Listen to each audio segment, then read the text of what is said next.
again. I'm still here on the project, building capacity around my mouth, but I got something to back it up. What do you think? Let's discuss it.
Encore une fidèle qui l'Amérique n'a pas bloqué nous. Quand il y a Sylvie, il a quoi qui j'ai vous fait presse. L'Amérique n'a pas bloqué. T'as bien de moi avec moi en ce moment. On va battre au moins néo. Mon temps dit est à mon ça va bien pour moi dit quoi. Avec la locale yo. Quand on soit du loin. Allez. Envoyez. Battu au loin.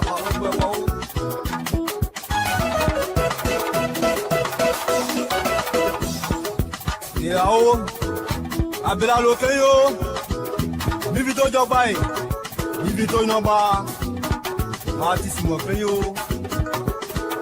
Manager Gigi, ouais peut jamais forcer ou si tu connais tu connais. Animateur Choco Noska Yasin de Toyebi, l'homme a tout fait pour Mivito, Aniche les deux. Henry, I can tell you the problem of this country with respect to prices, with respect to health, with respect to education, and largely tied to roads. There are no roads. You don't see opportunities where they should be when you don't have roads. From up to 173 years, we only have one road. How do you know what is happening in Bapolu when you don't have roads? You don't go there. The prices of goods, commodities on the market are high because to get them to where they are needed. So there's no way you can, when I talk about road, I'm not talking about putting road on the sidewalk in Monrovia, $50,000 road and make it $3 million. We're talking about roads that will open up the country. We're talking about roads that will open up opportunities, roads that will get businesses going, and dependency reduced because people believe their goods and commodities can get to the market. That's what we're talking about.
Good evening, folks. Samson to LIBERIA Radio.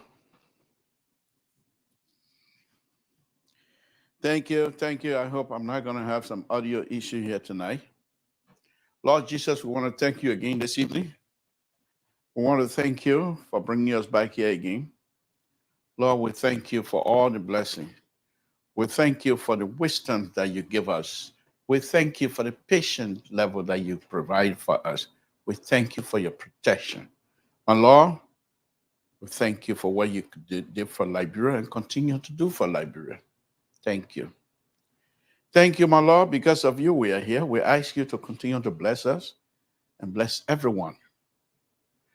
My Lord, our president of the Republic of Liberia is traveling. We ask you to guide him, be with him, make sure he's successful. Whatever thing he went for over there, let him be successful. My Lord, we ask you to bless him. Bless the incoming leadership of the Republic of Liberia. Give them wisdom to do what is good for our people. We ask that you bless the host nation, the United States of America. In Jesus' name we pray. Amen. Good evening, folks. Good evening, folks. Samson Tor was trying to get some things together here, so just bear with me. I want to thank all of you again for what turning to us this evening. And I'm eating tongue right now. I can't even speak English. If the English can't come out of my mouth correct, I'm going to Dana, you say, I say business on here to know. So the two things I might have to do here. If this mic is keep cutting out the way it's doing in my ear, then I might have to go to the backup, which is me putting another mic here, connecting it to this, and because that one has no noise in it. So I'm not too sure why is this thing. Oh, that's not it. I don't wonder why. Okay. So, my goodness, I'm in trouble. Huh? Okay, just bear with me, folks. Bear with me. There's certain thing when we come out here, we have to put together. It's going to be a very interesting show tonight, that's for sure.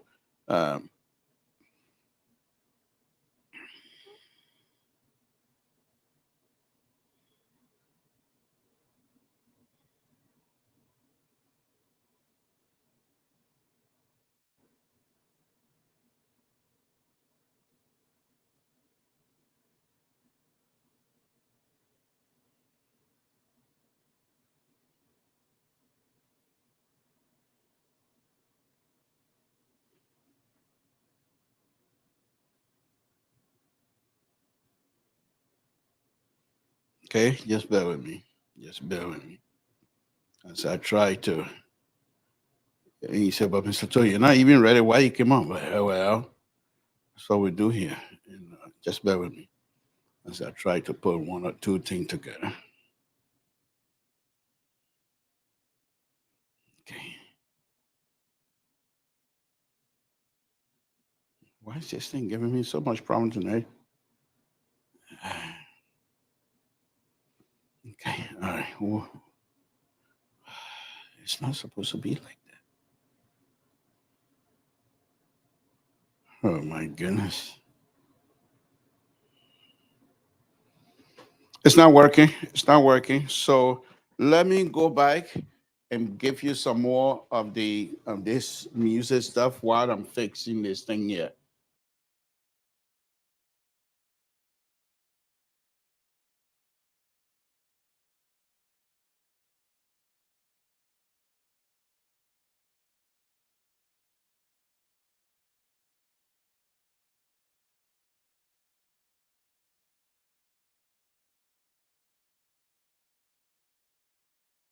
Again, I'm still here on the project, building capacity around my mouth, but I got something to back it up. What do you think? Let's discuss it.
Encore une autre fidèle qui l'Amérique n'a pas bloqué nous. Quand il y a Sylvie, il y a quoi qui j'ai vous fait presse. L'Amérique n'a pas bloqué. T'as mon bien de moi avec moi nous deux. En somme à plus, on battu au moins néo. Mon temps dit t'as mon mouillé, on s'est battu pour moi dit toi. Toi, là le caillou. Quand on soit du là, allez, envoyez. Battu au là.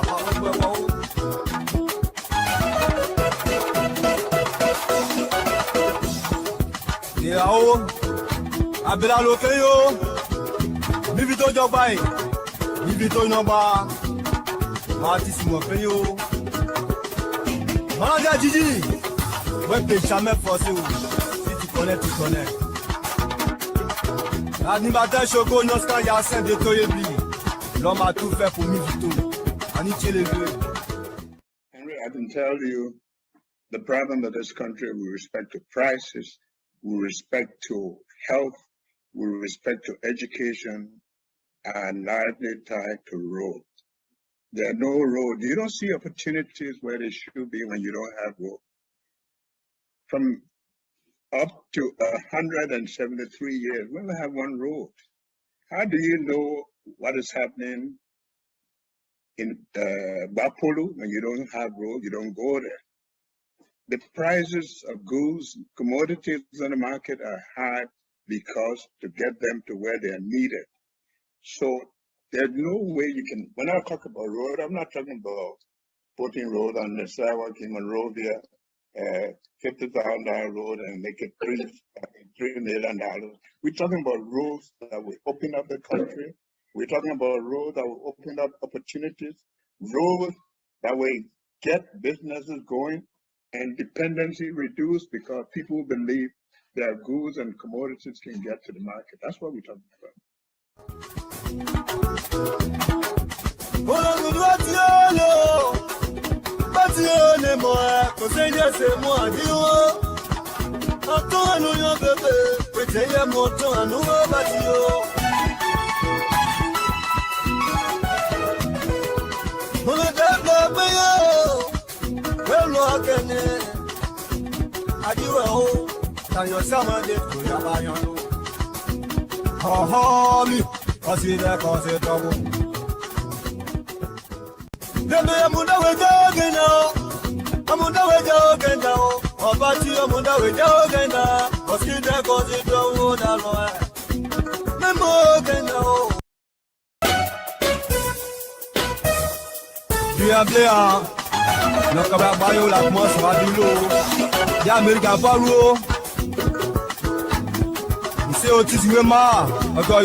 Henry, I can tell you the problem.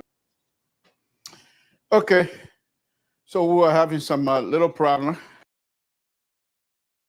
It's still not straight. It's still not straight. Okay, we'll just go ahead. Thank you for joining us this evening. Thank you for joining us. We appreciate it. Subject matter here tonight is not that of a big deal. I'm going to read an article, but before I do that, tonight program, those of us that admire Ambassador Bakai and in support of his was in support of his candidate, was still in support of his presidency, and hopefully he will succeed. But I want to impact some knowledge on some of the folks.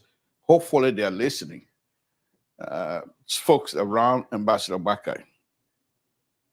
During the election, one of the major obstacle for those of us that admire Ambassador Bakai and have the opportunity to speak about him and what I believe to be putting 1 or 2 cents into the atmosphere on social media about how good he is.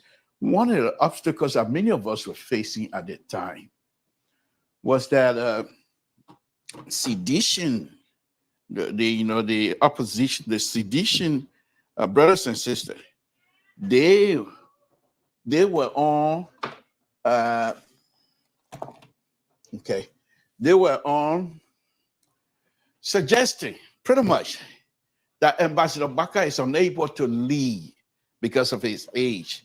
And his age became their battle cry against Ambassador Bakai. And those of us that was in favor of Ambassador Bakai leadership are saying, and we turn it around to say, yes, it's age, but that comes with experience. And because of his age, you're going to have the best.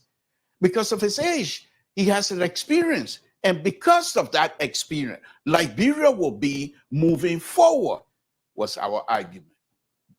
And apparently we were successful. However, the issue now is within the circle of Ambassador. That is something that some of us have attention to, and perhaps try to see if we can try to minimize it or try to find reason why these things are something that are not of a good nature, where did they go? The one thing about going live and going the whole platform, every little thing I do, you can see it. So I got nothing to hide. But anyhow, so many of us, that Ambassador Bakai must be able to be protected by the different vices. Very, very honest. Okay, and this is y'all can't see the one now, but if I leave this stuff alone, it tends to cut when I can't hear myself correctly. So while I'm dressing myself on TV live, okay, let's try it now. Okay, all right, much better. So the issue for me is that those of us that continue to believe in Ambassador Bakai, but do not have the opportunity to be around him in as much as we would like to. Those who are around him, I want to say this to you, and it's very important. It's very important. While we were debating sedition during the campaign, we also know his age was something that is a concern to all of us, because we know the Africans at certain age, we know. So while we were successful to convince our brothers and sisters to say, don't pay attention to CDC age issue because they have nothing to offer, and because of that, they're gravitating towards the age, which was a true statement. But now that we're past that, we have to, now we're confronting with the age issue. That's fine. That's fine. But Ambassador Bakai is not letting his age to slow him down. But those of you that are around him must be cognizant of the fact that he is older. While we trust him and he has the ability to lead us, and we believe in him that he will be successful and make Liberia to go forward and be better, we also must take into consideration that unnecessary due pressure on the ambassador is unacceptable. And I'm saying, my friend Sir Johnny, the people who don't know Sir Johnny would think because he talked very softly, and you think because of that you can take advantage, you're blind. Sir Johnny is one of the toughest human beings that I know. I work with him. We were together about Liberia Community Organization.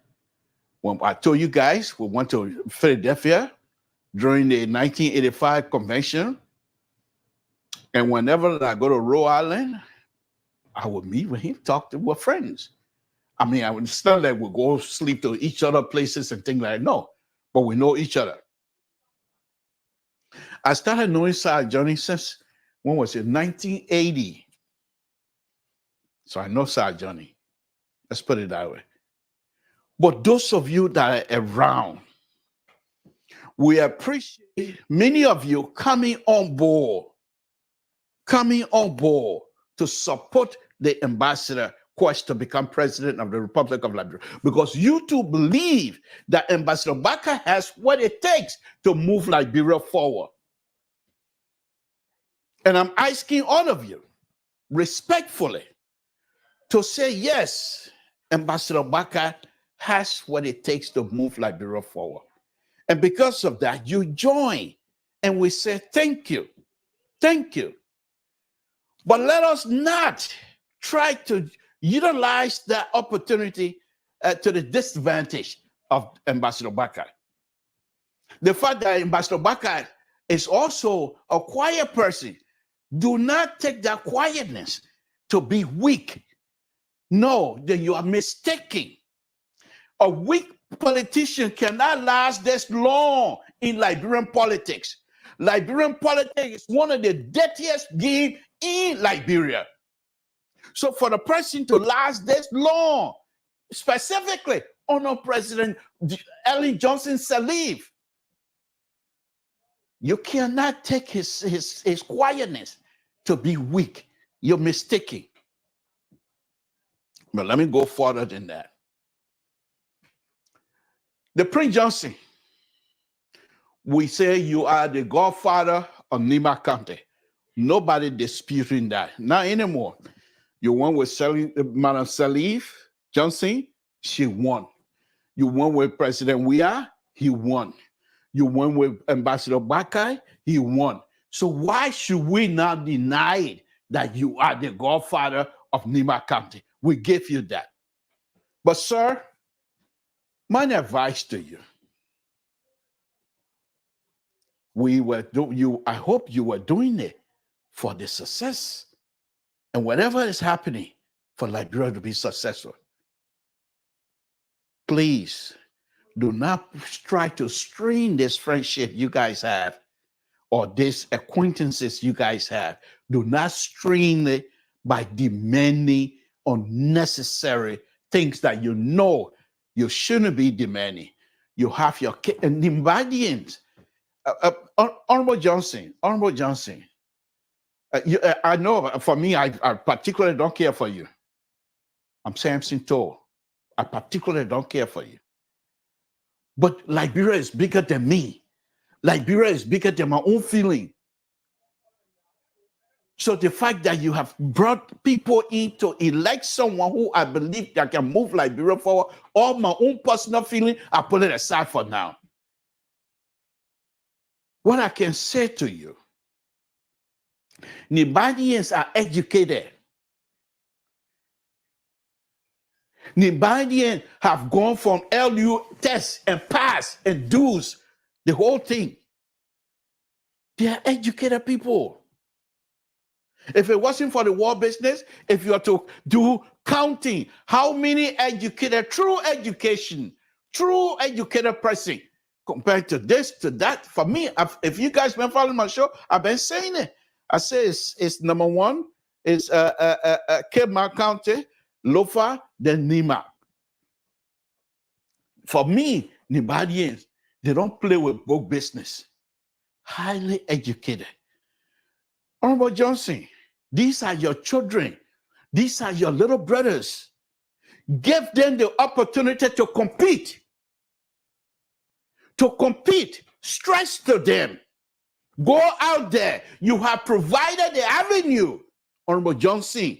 You have provided the avenue for these young people who have struggled to educate themselves.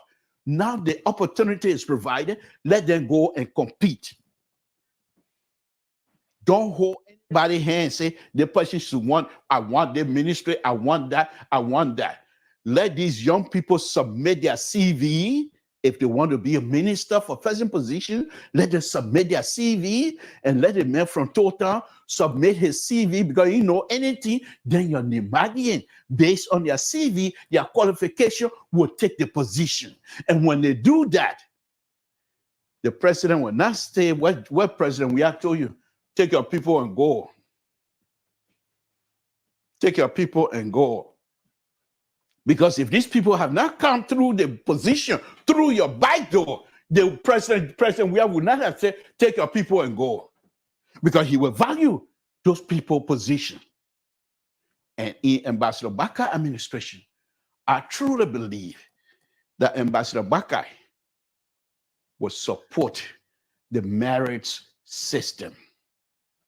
And Nibadian in numbers will also support that.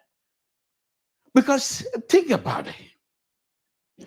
The wire exam, plenty of children, they sit down and take a test. And some of the Nibadian come out of there and be laughing. Like, what is that all your guy? May you bring it on. Because they are intelligent, they are smart, highly educated. I got friends. Give these the opportunity, you have provided the opportunity. Let them go out to compete.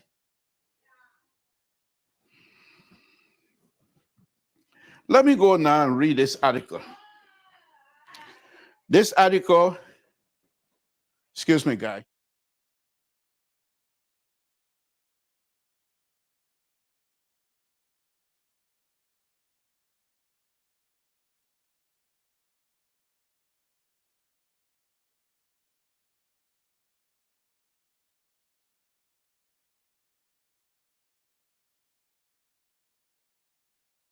Okay.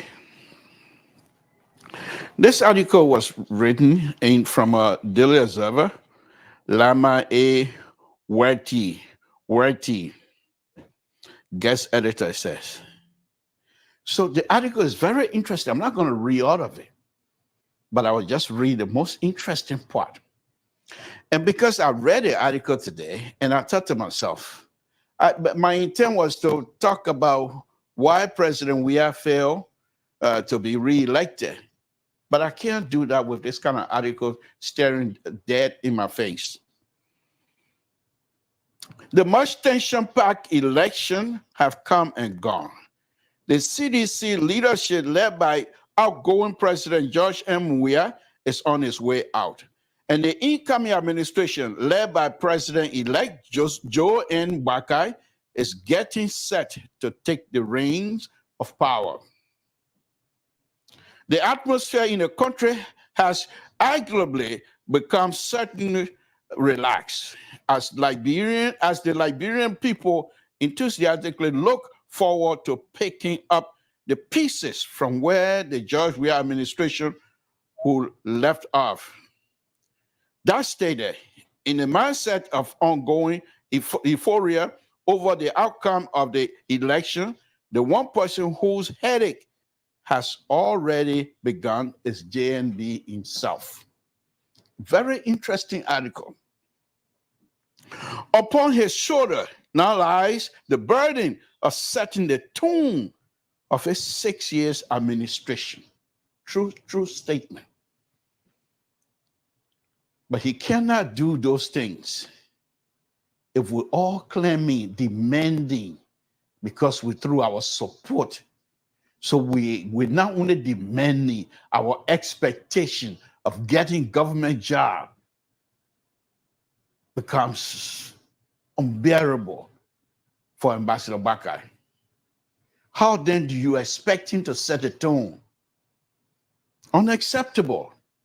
Give him the opportunity so that he will be able to pick the best and the brightest among us to carry out this function of operating and carrying on their daily activities of the Liberian people. Because if you push and say, I want that one, and he gave it to you and you're not qualified, you will put us in the same hole where we're just coming from.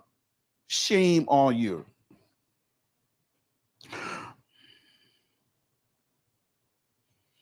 Upon his shoulder now lies the burden of setting the tone of 6 years of his 6 year administration. When one considered the route, the unmitigated hardship impacting the masses, inefficiency and cluelessness at both the leadership and the bureaucracy level that have preceded his incoming leadership, the 78 years old veteran must be wondering if he is already up the creek without a paddle. This is something that we all have to be mindful of. We have to be mindful of that.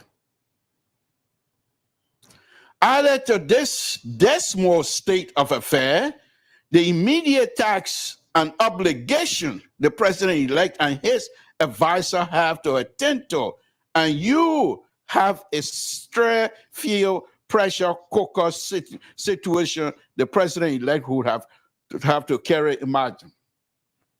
Already the outgoing government has sent a shot across the president-elect bow by brazenly implying that there will be a trouble for the new government if the latter opts subsequently against auditing the outgoing CDC government. Remember President Weah's statement? It goes without saying that no sober person around the president-elect will constitute such a shameful appeal for amenity and threats of backlash if such demand for protection is not granted. To many, this threat easily translates into an admission of guilt, of course, but I will deal with that. That's President We Are His people. The other team, best part, the rest of it were happy. It were happy. What extent and what quantity, I don't know, but definitely it will happen. Not surprisingly, the anti-corruption czar, yes, the interesting thing, John Mueller has quickly and forcefully responded to Mr. Weir's daring statement that, in fact, he quit auditing of his government to witch hunting and fomenting chaos. Mueller is quoted as asserting that the true harmony requires justice and accountability, promising that circle of corruption in Liberia must end with the Weir administration. More grace to his elbow for his foresight in this regard. Meanwhile, as is often the case in the traditional period, JNB and his team must be dealing with the usual angling for various positions in a new government on the part of individual. This could become more daunting in his case, given the constitution of various vast interests that all contributing in one way or the other to getting the UP ticket over the electoral finish line. He would therefore have to, as a matter of practicality, consider those who have been with him in the trenches during the tough time, while at the same time factoring in the expectation of the alliance of political grouping who vote aiding endorsement play no small role in those successors of the Unity Party. Already, this is what I was talking about. Already, Senator Prince Wild Johnson, not surprisingly for many who have been furthering his antics, is being quoted as requesting more than 20 positions in a new government. A red flag that many opponents and critics of UP alliance with PYJ party repeatedly, if unradically, raised during the campaign season. Apparently, the senior senator is not a strong proponent of all-inclusive government that a divided society such as ours must have a place at this point in time. I just thought that I'd read that for you. So, analysts, if you're out there, you want to join us, I'll send the link out already. But anyhow, let me go on. So with this little piece that I just read, I didn't finish the whole article.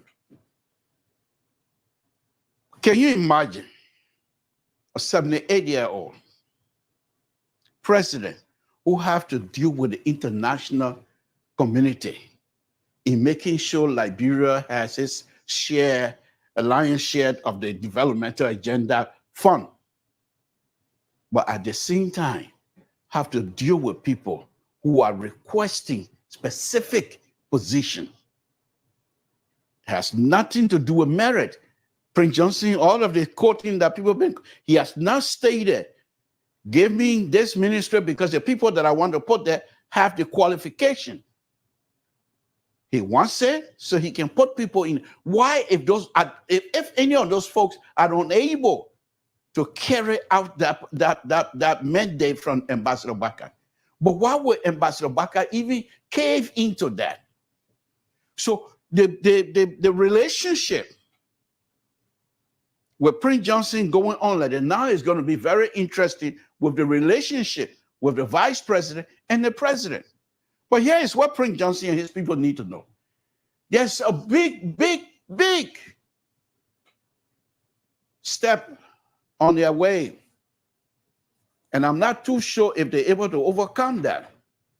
And I believe Ambassador Baka and his people will utilize that step. And that step is called the Constitution of the Republic of Liberia. Separation of power. The judiciary, the lawmakers, the executive, separation of power. So you can't use your senatorial position to try to interfere in the executive branch ability to employ, unless people that the executive going to employ, if they are not qualified. So I think what Prince Johnson would have done, instead of what people are saying that he's been demanding, I think what he would have done was to say, just like you do with County Lee. Nima County win County Lee all the time because they're good players. Prince Johnson, good player can fight for Jesse. If you go practice, you put your boots on, the people know you. I want that man, I want him. Let him come my team because you good. Good player can fight for Jesse. But the way people are saying you're doing, it's like your people are not qualified.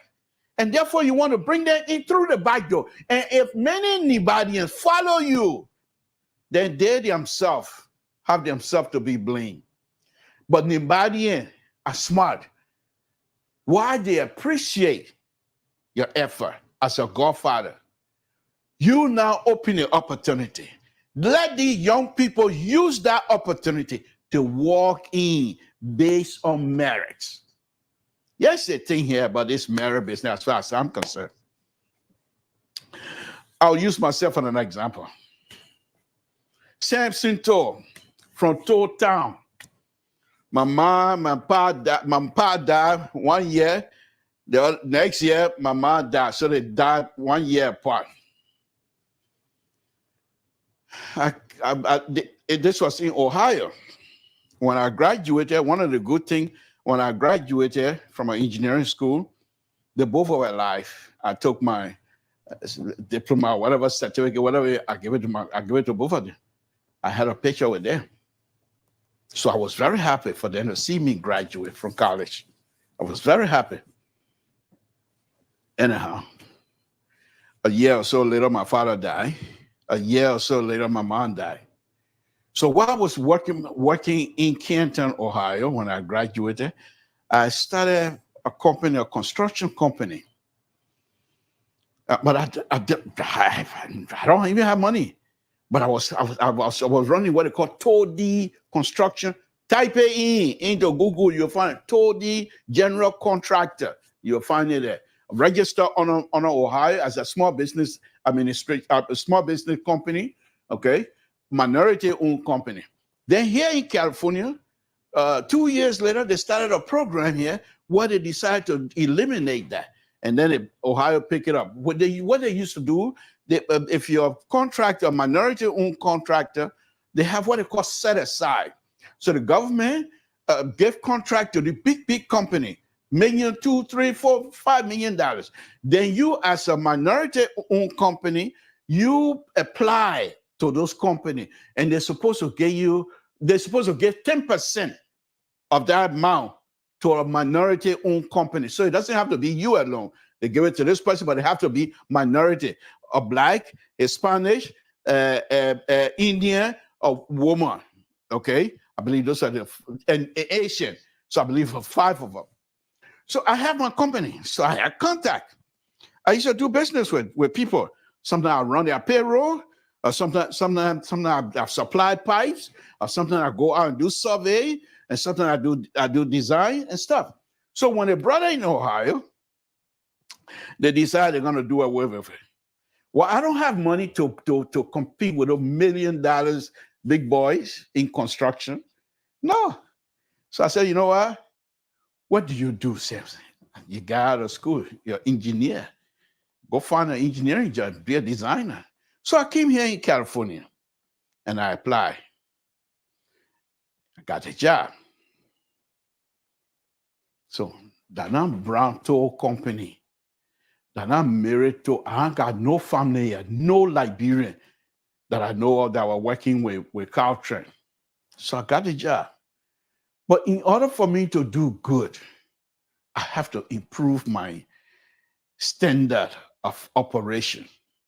So I study. First of all, I attack Caltrain engineering policy. I got the book, went through it. How do they do it? What do they do? And I remember now, I'm an engineer. So I have the background. I'm not starting from scratch. So I got all that one. Then after the policy, I said, okay, what are the design criteria for Caltrain? So I went through all of that. So I just, okay, after all of that, then I said, what is the design tools they use here? So I got hold of that too. I got it well in there. I'm proficient in it, well proficient in it. I become a designer. Merits.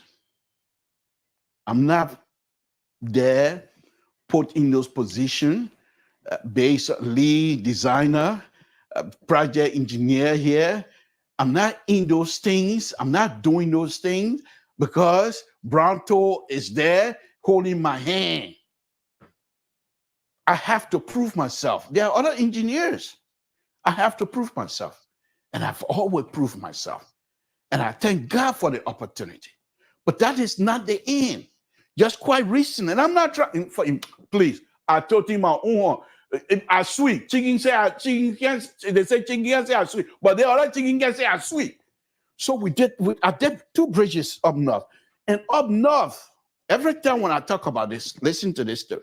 Up north, for you to do work, specifically bridges that go across the people creek or river. And those river up north, they enter into the ocean. So their intent, the environmental intent, is by the time that water leaves to enter into the ocean, it must be as natural as possible. So if you're doing any kind of design work, you have to first of all attack the environmental compliance. You have to follow the rules. So I went through that myself. So we did a few bridges. And this other one bridge now is being existing and being going here, failed, almost failed until recently. They requested me and this Congolese young man that I have with me. They requested us specifically call our supervisor. Say, I want those 2 guys, African, one from Congo, one from Liberia. Merits. Because we have done it before. We did the bridge, and I will go there one day, and I was there one time, and I went live. I call Dr. Feinbridge. And now Dr. Feinbridge, whatever bridge connection they do in enough, they have a project to follow. As an example, Dr. Feinbridge, designed by your truly. Thank you. But on a very serious note, merit. So right now, if I leave and go any other place in the world, based on the experience that I have, I should be able to find an engineering job, roadway. I'm not boasting. But those are the kinds of stuff Ambassador Baka is putting out. The people that are supposed to come and work anywhere, you must be able to do the job. Prince Johnson, don't hold any of these young people hand from Nima County as though they are unable to work. These young people from Nima County, they are just as qualified as anybody else. You have these young people now going to be thinking, I got this job. What a man from Cape Martin. They think I don't know the job because Prince Johnson. When you do that, you bring disgrace to these young people. You can't do that. You can't do that. So I hope that these things people are hearing about you requesting, it's not true. I hope not. I hope not. Because that would be a form of disgrace to these intellectual, highly educated, young Nimadians. Look at Nima County. How many times did I win county league? When they're ready to play, constantly, they don't go out how do you call it? Go to Guinea to go borrow. They play. Nibalians, young people in Nima County, they have the talent. They come in Monrovia and they show the people in Monrovia what Nima County is made out of. How good Nima is. It's the same thing in the educational realm. If I start naming all of the people from Nima County with PhD, most of them are not alive, but you'll be surprised. So by you being the godfather of Nima County, you have granted the young people the opportunity. Let them explore that opportunity the way they know how. Let them come in and let them compete.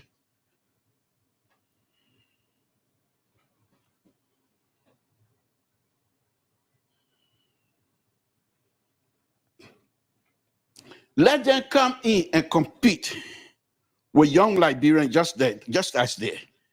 Because if you don't do that and you think you're going to come in and just bully, for me, that's the word that I would use. Okay? And sooner or later, you and Ambassador Bakar will fall out. Because Ambassador Bakar believes in the merit system. You can't come into this position and say, because I help you win an election, I want 4 ministry or 10 ministry.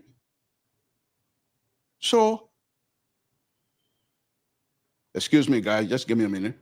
So when you do that, then the other folks that hopefully should, maybe they qualify in those areas, but they're not doing it because, why is this people doing it to me? Folks, this is just, let's see, okay. Just excuse me, folks, just give me a minute. I'm trying to,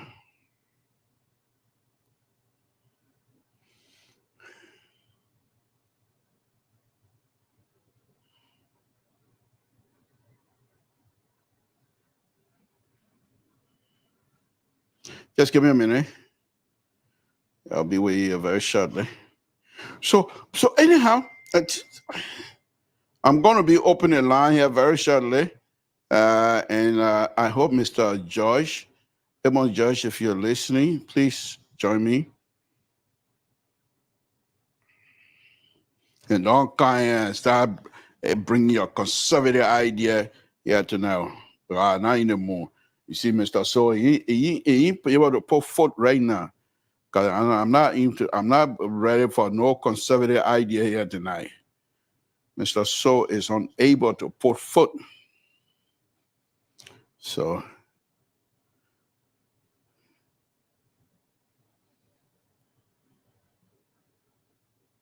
okay, just give me a minute. I'm almost done. Almost done. Okay, let's see. All right. So okay. So let's go back. Let's go back. So as the people of Nima County trying to get involved, because they did a wonderful job of giving a huge sums of vote to Ambassador Bakar, which we all appreciate. But I believe that by they giving their vote, they want to make sure Liberia move forward. And so, Honorable Prince Johnson, I will ask you again, if what people are saying, if it is true, I will ask you to stop them. Because Liberia belongs to all of us. And give every Liberian the opportunity. If I leave from here, for example, I got engineering degree. So I leave from here because I know how to talk. I talk plenty. I talk Tabata. So I go and start talking Tabata to Ambassador Bakar. He said, oh, Samson, you can talk. Go and be finance minister. Well, I know about finance business. I'm going to be finance minister. For what? To do what? Because I don't know the job. Next thing I'm going to start stealing. because I don't know the value. I don't know the value of the job I'm doing. So it's easy for me to steal because I think it's nothing. Because I got nothing to contribute. Okay? So let me move on. That's the first subject matter that I want to bring in here. So Ambassador Bakar coming in, those of you around here, once again, before I move on to the next subject matter, I will ask that do all you can to protect our father. If anybody brings it up, you guys, you see, John Monroe would not even allow that anyway. So if you come in and think, say you're going to bully these people, it's not going to work. You're just only going to hurt your own feeling, not only hurt your own feeling, but you're also going to somehow bring some sort of a friction between Nibadians and the father of the nation, soon to be the father of the nation. And this is what I'm trying to preach against. Because if we allow Ambassador Bakar to work, to be able to show the problem in our country, it's unbelievable. The problem in our country is unbelievable. For some reason, President Weah and his people came in and they decided to ignore most of the problem that were creeping in. You heard Kia Sanya yesterday saying that the ghost of Unity Party failure followed them. Well, if the ghost of Unity Party failure follow you, were you not able to recognize that the ghost, that now you know that ghosts follow you because you're out of office now, so your eyeball clear now? Okay? So the problem in our country is huge. So the like of Honorable Prince Johnson, someone who has put himself on the line, so to speak, and say, I want Nibadian to make sure that Ambassador Bakar win the presidency. And he did. And in fact, President Prince Johnson is on record as saying, Nima County is now the Electoral College of Liberia. I say, bravo, bravo, bravo. But that's not all to it. Okay? So the issue in Liberia, and this is the song that I'm going to be singing.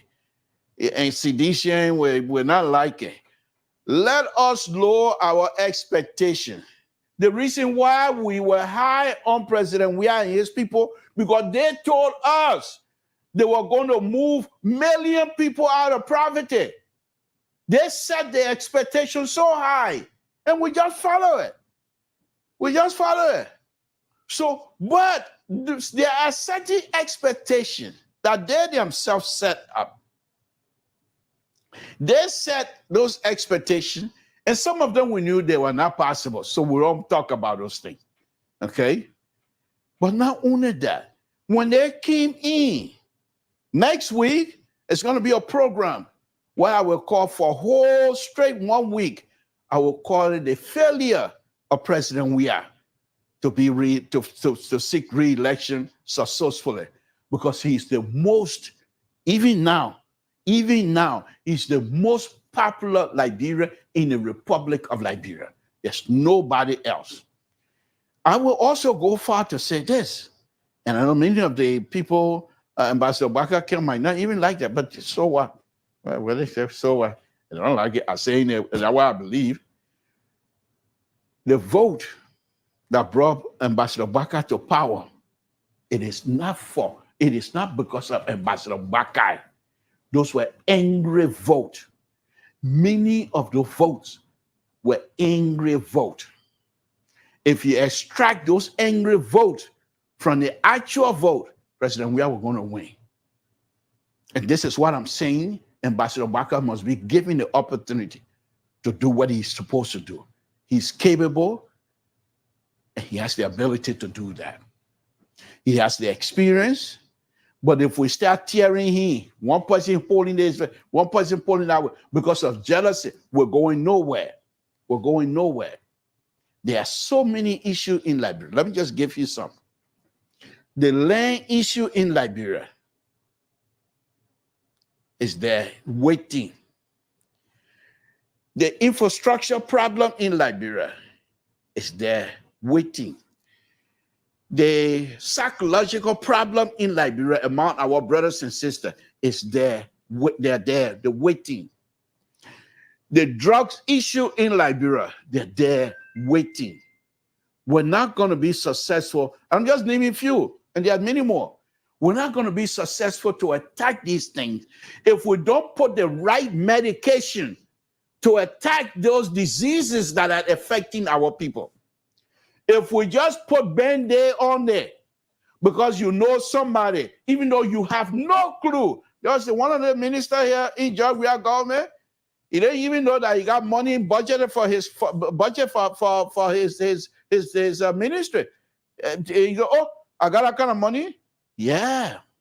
So we hope that if we allow Ambassador Baka and his people to pick the best among us, if you pick somebody who is better than Samson, of course, Samson don't want nothing. I don't want anything, let me just say, but I'm using myself. If you pick somebody who is better than Samson, then why can I not be happy? Because in a few years, I will be driving to Toll Town. Don't have to worry about breakdown. Don't have to worry about what kind of car I can get to Montreal, rent myself a taxi, or get myself a taxi, or get myself a low car, and boom, I'm going to Toll Town. The next day, I'm back in Montreal. The next day, I'm in Toll Town. The next day, I'm back in Montreal. You see what I'm doing? So if you bring people in that will be able to perform and do the work, why will we complain? Why will we complain? But you take a surgeon, medical doctor, and you put it to transportation ministry. Where is he going to do that? Where is he going to do that? He will play doctor with a car there. Look at Monrovia. Look at Monrovia, my people. Look at the city of Monrovia. Look at the traffic. Look at the traffic. You mean we Liberians do not have the ability to be able to function properly in terms of traffic in Liberia? You got young engineers in Liberia, traffic engineers in Liberia that have the ability to straighten things up. This young man who doing a plenty riding around, he's smart. One of the boatmen in our area, right here, Tawasi, very smart. But we'll go read a thing there. Smart. Very, very smart. But did you see Sedition calling him for him to help? No, they didn't. But very smart. He's working here, doing good for this company. Why has his ability to work and do good could have served Liberia? They didn't do that. This is what I'm talking about. The smart and the brighter among us must be given the opportunity to work. Must be given the opportunity to do what it's supposed to do, to move the country forward. Everybody that you talk to, everybody, they want government job. They want government job. That government job alone,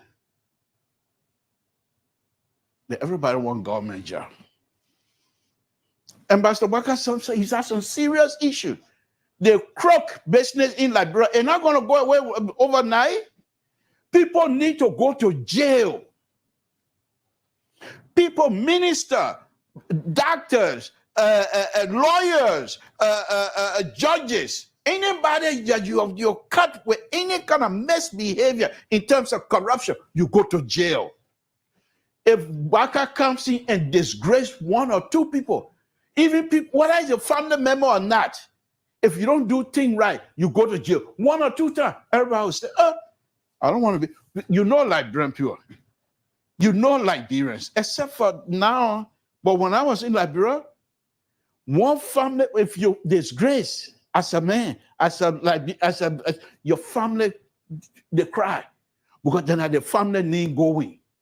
So as a result, many of us, when we came to Montreal, you wash car to find your food. You don't go stealing business because then you bring in disgrace to the Toll family. And Toll, you know how many Toll family there is? So that whole over 5,000 Toll family, they all on my head because of that I can't steal.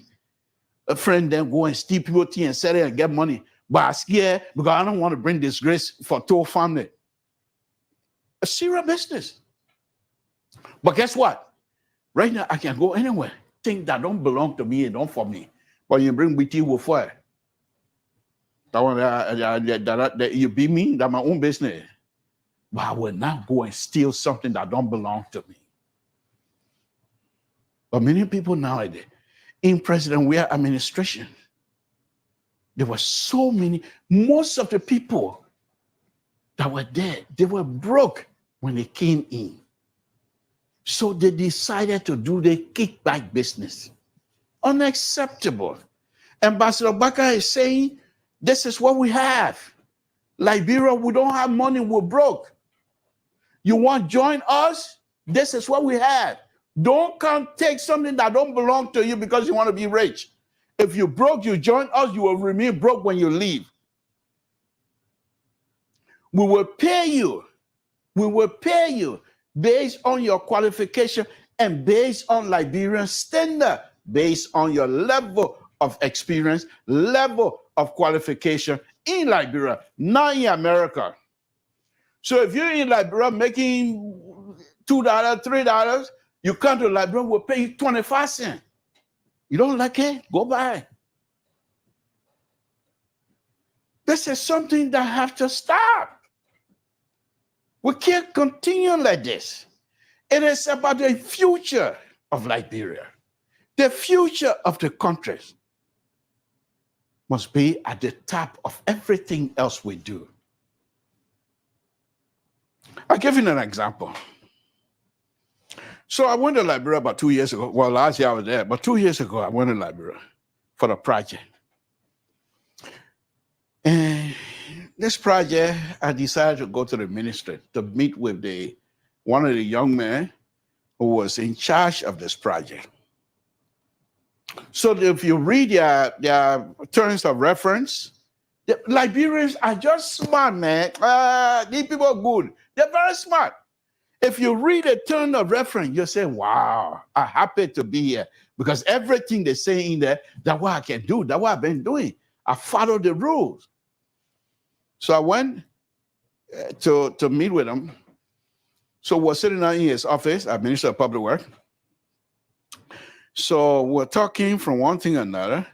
So I tell him, okay, the design process, you in here, I turn the page, I say, you guys want me to follow the AASHTO standard? Good, I will do so. However, the AASHTO standard says, if there are certain areas that you can improve, make it better, you're going to. If not, you stay with the standard. Don't go below. So I noticed when I was in Fishtown, I noticed they built a bridge right before you get to town, Fishtown, coming from Grand Gila. The bridge is supposed to be the shoulder of the road. They're about 4 to 6 feet from the edge of travelway. So they have 12 foot going, 12 foot coming, then they have 4 to 6 feet on each side. So what do you have? You got 12, 24, let's just say 28 feet, okay, for the whole thing. So when they got to the bridge, the shoulder, they made that part of the bridge sidewalk. So now, then they took another 4 feet out of the roadway now. So instead of having 12-12, okay, instead of having 12-12, they're taking 4. So you got 8 and 8. What car will pass by each other 8 foot? So I told him, I said, I won't do this. If I'm doing this and I'm putting this kind of bridge, I will give you. So that, you know what it meant? You know what the young man told me? You know what he told me? That kind of design you're doing in America, that out here, don't bring it out. We don't do those kind of thing here. You follow our standard. What's your standard? Your lower standard. You want me to give you a sidewalk? Here in America, the least you can give is 6 foot sidewalk. Any sidewalk, most of these sidewalk that they're building now, 6 foot. You don't have 4 foot sidewalk anymore. The smaller you have is 5. So you have to come from 5 to 6, or you come from 6 to 5. So I told him, that's not what I'm going to do. Well, then I think you're going to have to talk to the guy who's going to own the contract, because that's what we do here. I told him, I said, look, let me just tell you something now. It wasn't me to say I'm waiting for their money to survive. So I don't care. I said, let me tell you, this is in Grange there. And if I'm building anything in Grange, I will build the standard. I'm not going to deviate from that. I know I turned to the guy who I was working for. I said, y'all take me out of the project now. He said, Mr. Toll, the young man just joking. I said, I hope so. I hope so. Then he said, no, I'm not joking. Probably what we have our standard here. They have, go see. You see, that's the mindset. And Ambassador Baka is coming to say, if anybody that is not qualified, you will not get that position. Go look at the drainage system in Monrovia, in Liberia. First of all, you don't have money for adequate maintenance. Then you have a drainage system, open ditch. In other words, they build it here and left it tap open. So anybody can take water, dirty water, poo-poo water, whatever they take, through, put it in there. And as a result, in less than 4 or 5 months, the new drainage they created will be clouded because they got nobody to clean it. So why would you even have an open ditch in a city of Monrovia, knowing fully what the way the people behave? Why would you have an open ditch? You're inviting problem already. And when I go tell he said, that's not how they do it. So there's another project that I was working on recently. I'm not going to say it here. So the corruption in our country under President we were terrible. So they started with a process. It's okay, Mr. Toll, if you're doing the design, ask for design. So the geotech did all their work and they recommended ask for. You know what they did? They find a company that has a cement supplying company. They say if you can give us cement supplying business and give us a kickback, so they came back to me and said, no, we don't want, because they're not find cement supplier who's going to give them kickback. If you get a cement contract, you will get them 13%. So they say, oh, we don't want, true story. Said, no, we don't want asphalt again, that concrete road we want now. I said, what happened? So the person who I'm depending on told me, says, don't ask questions. We know how the people behave. Because they not have the contract cement company who will give them kickback. What is this? What is this? And I'm not the only person. These are the behavior of Liberians. I'm not saying somebody from Nigeria or somewhere else. These are the behavior of Liberia. They don't care for whatever is happening in that country. They don't. I'll give you more example.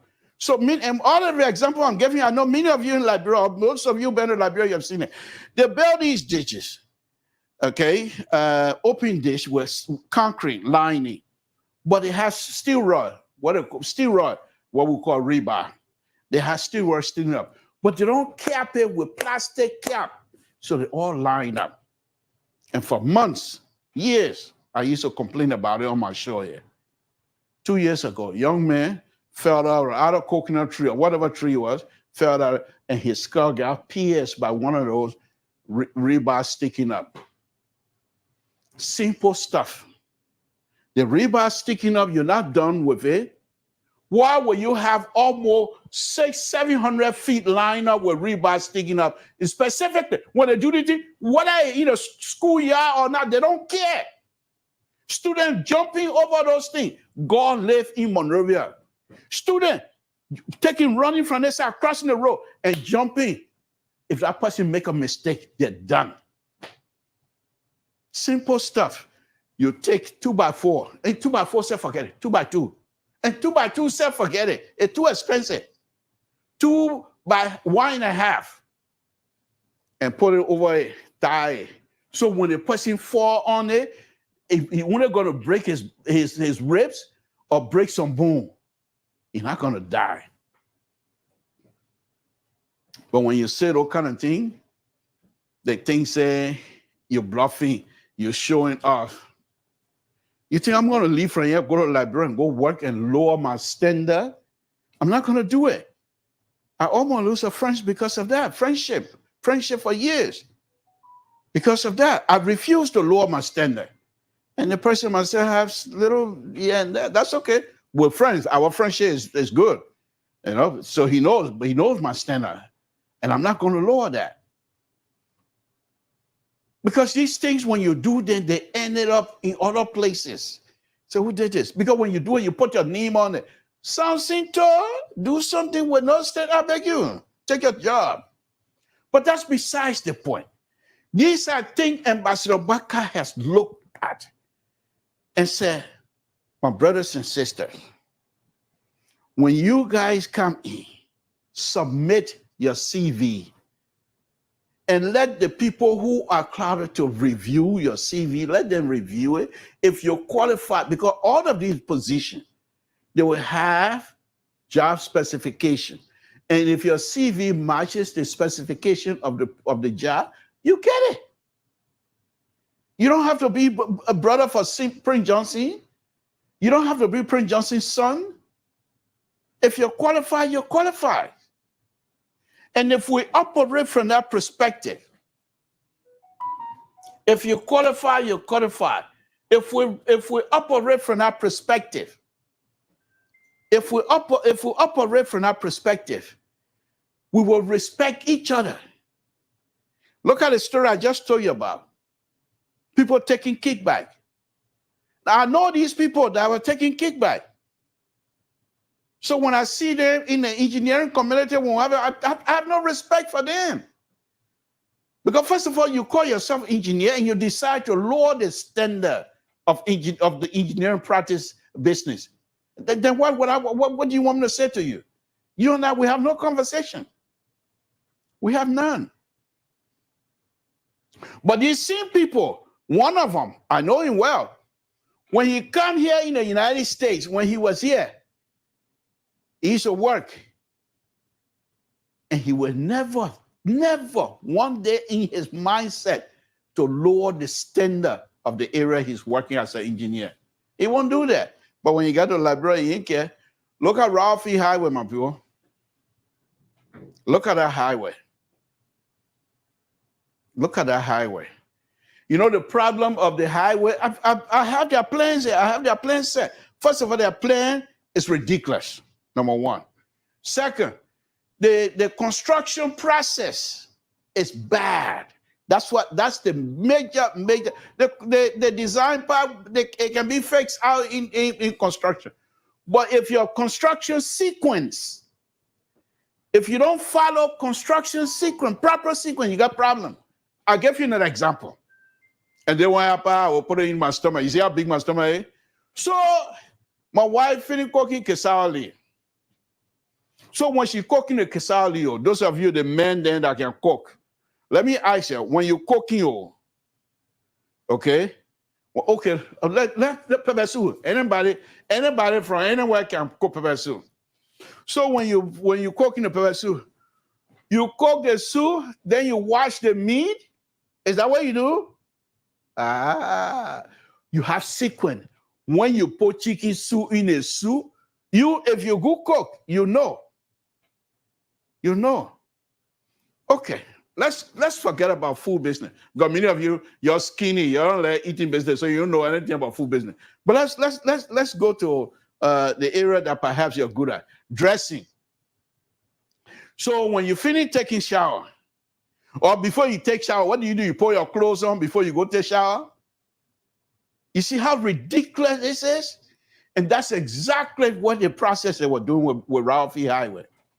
They decided And there was nobody in the whole area to challenge these people. There were a few people that tried to challenge them, and then they ran to the higher ups. Magay told them, say, I don't want to hear again. Let the people do whatever they have to do to get the work going.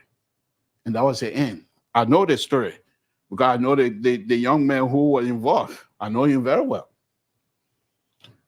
So they decided, let's look at Ralphie Highway from EW Junction. From EW Junction to the EW Hospital. That's the short thing I want you to look at. Those of you that started that process, what did they do? They started digging both sides of the road. They thought they were smart. But what they were not taking into consideration, you see, when people are stupid, they are just completely stupid. There's nothing you can do to help them. What they didn't take into consideration was the community around. The community that, including the stores and things that line the Ralphie corridor, those are human beings. They also have interest in the development process of the road. They want good road so that their store, people can come to their store. So they were never going to resist. But you need to have those people involved. So in a construction company, real construction company, you see the wall? They got people that will line up like this and go all the way around, They say, A, what do we do here? We do A. In fact, they call it CPM, critical path method, okay? But I'm not going to go in there. You do A, then from A, we do B, then we do C, we do just like that.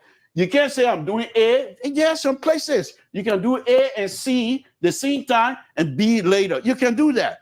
You can do that based on criteria. So I'm not going to say that that's not possible. But this is what they were doing. They decided to dig both sides of the road. Fine. But the reason was they wanted to save money because they wanted people to drive on the old quota. Because if they destroy the old quota, they're going to have to provide means of people passing.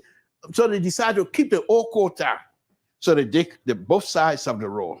But what they didn't take into consideration, the folks that line, the people that along that corridor were never informed.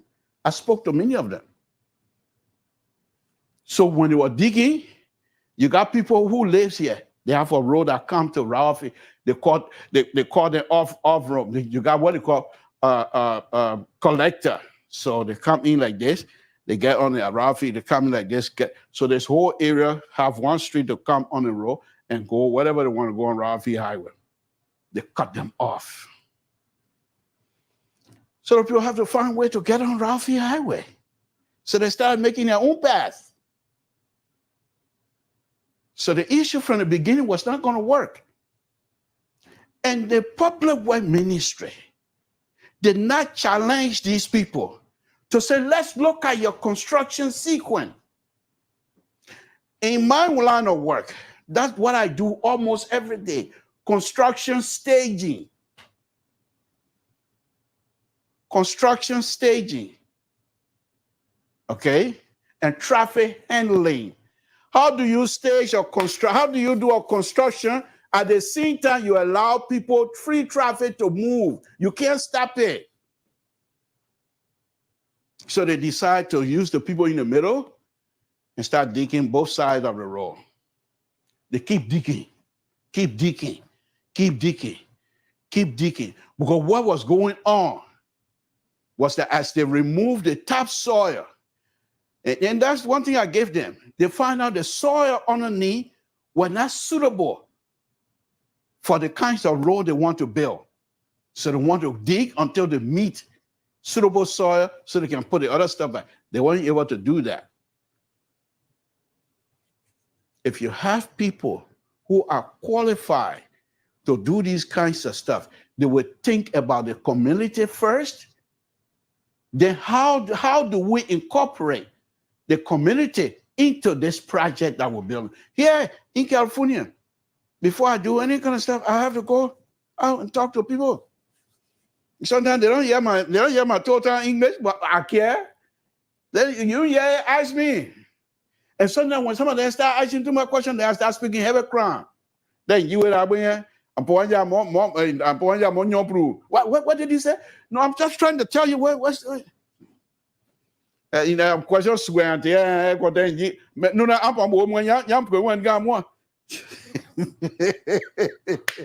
Samson too. Folks, but that's on a very serious note. But the thing is, you have to engage the community. And if the community here in this area, if the community says no, take it wrong, go somewhere else. But you have to engage the community. You have to make sure that the community is on board. Here's the thing. This is what I used to say to President Weah and his people. When we decided to do Doe community. Those of you that live in Doe community was built almost about 4 years or so ago. When they decided to do Doe community, there was no community consultation process. They decided they're going to put road there.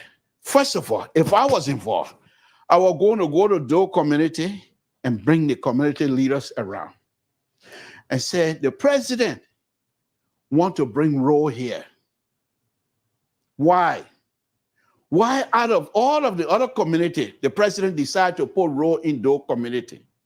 Because he value you, the Doe community people, that when he put the role here, you will take care of it because this is your role.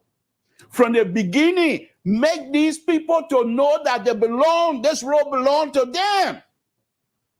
You don't have maintenance process. You got money. If you make the people to be part of the process, they will take care of it. Anybody. So I give you an example. Back in 1981 or something like that, I had a serious problem in Liberia. I was leaving from Town, coming back to Monrovia. I was not in a mood to talk to anybody. So as I was coming, we were in a car, we passed Tabata. Between Tabata and Groy, tire went off on us. We have a choice. It was getting late. We have a choice. We can sit there until a car comes from Tabata are going to Groy or somewhere, and if the passenger go, the car will go there and get jack because the driver say he ain't get no jack. So we either do it that way, wait, the car go to Tabata, get a jack, and wait for another car that coming to Monroe and bring the man back. There's no guarantee. So I told the guys, that was the only time I spoke the whole time. The entire time from Town all the way to Monroe. That was the only time. I told the guys, I said, look, all of us here, we have an interest. And our interest is to get to our destination. Let's put together, lift this car up, let the guy loosen the tire, lift the car up, put the tire, will be out of here. The guy said, I think that's a good idea. And all of us went and used our collective strength and lifted the car. Lifted the car up, the Jeep, the truck up. It was a passenger truck, so it wasn't something like one of those, how do you call it, 16-wheeler. So we lifted the car. The guy went, put the tire back on there, and we were out of there. Why? Because it was we were all interested in getting out of that area. Okay? That is the interest of the group. The group interest was to get out of there. So how do we do it? Collectively, we put together. This is what you do. If you alone, if you think you alone will carry something, a crown will say, if you get lice in your hair, you do the one finger, you will feel the lice. But if you don't put the other finger on there, one finger, you can't pick legs. One finger cannot pick legs. So it takes a collective effort to get things done. And especially in Liberia, where things are so difficult. And so if Ambassador Bwaka is asking every Liberian, to join him. Not just to walk in and say, I join you, I hear with me and my big stomach. Ambassador Baka, man, get out, man. What you bringing on the table? What you bringing on the table? That's what he's talking about. Folks, Samson told LIBERIA Public Radio, I'm going to go ahead and put a number up and take my seat. And whenever I ready to talk my tabata, you can see all of the conservative people on their platform. They will not show up because they know you come here and you can't tell your conservative tabata, I'll put you in your place quickly. So they know. But anyway, no, on a very serious note, I'll be back again tomorrow. But let me put a number up. In the meantime, I will ask you now that I'm going to go ahead and sit down. It doesn't mean any form of disrespect. I just have to sit down when I put a number up. I can stand and put a number up, but then I'm far away to operate the machine. Okay? Samson told, and I saw a few. Oh my goodness. This place is packed tonight. PK, good evening. Patrick So, good evening. Onwotaya, good evening. Annie Freeman, good evening. Oh my goodness. Of course, the giant, the peaceful giant, Tabasi. Good evening to you as well. Joseph, good evening. Kabad, good evening. Larry. Powell, good evening. Robert, good evening as well. Many of you, all of you that are on here, thank you very much. But I'm going to be sitting down now and I'll put a number up. But in the meantime, I will continue to talk. Okay, so the issue, so let's see.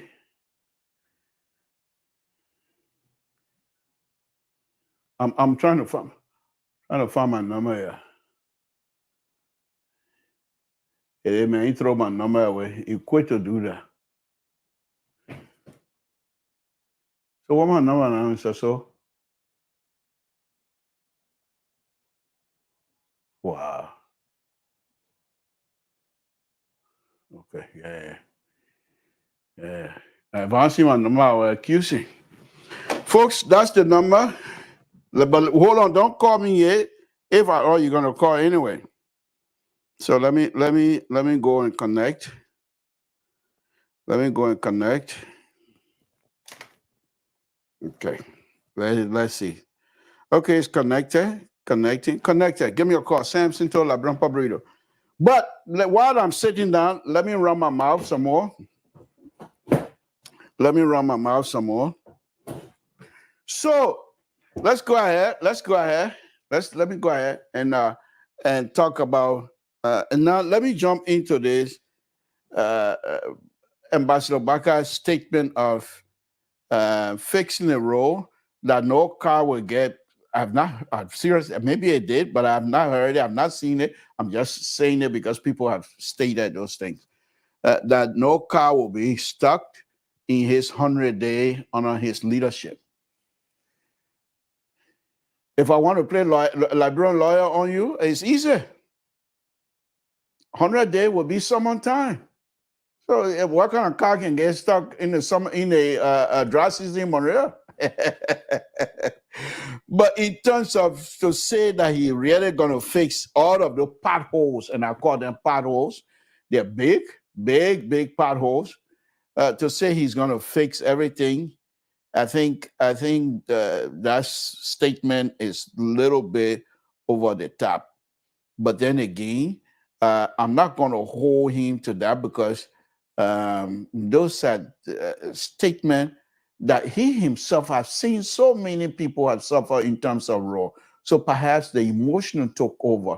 And one of the things that I play here, he's always talking about the raw business. So Ambassador Walker is very, very serious about raw. Now, I hope those who are going to be responsible for this raw business in Liberia will be able to identify certain places, certain role in Liberia that should not be, that most likely will not be candidates for asphalt or coal tar. Coal tar should be reserved for major highway. It's about time that Liberians try to do this highway numbering system. Highway 1, Highway 2, Highway 3, Highway, those kinds of stuff. So people will know which one is what. Now, there are some other road you call farm to market road. Those roads can be paved, not necessarily with asphalt. They have what they call chip and seal. And if those of you that live in places like Iowa or places like North Dakota or even Minnesota, and if you leave the major highway, that you will find they have most of the road on the north side where they have snow. Usually they use how do you call it, concrete. And one of the reasons they use the concrete most of the time is because they have to plow the snow. So if you use asphalt is mostly makeup. It's a makeup of rubber and sand and gravel. So most of the time you have, if you do asphalt, you're gonna have to do like what they call open grade, where the gravel the mix up, the gravel stands out and has the poise with between the sand, the gravel, and the rubber, or the how do you call it, rubber, what you call oil or whatever it is. The pores have to be bigger so the water can drain in it. Then they have dense grade underneath. So when the water drain from the open grade, hit the dense grade, and it got out of the road. Now, one of the reasons why you don't use asphalt in most of the highland where they have snow and things, because they got to plow. So if you use asphalt, the rock that are sticking up, the pebble that's sticking up, as the plow goes out, it pick up the pebble and then leaving void hole. So the snow seep into that hole.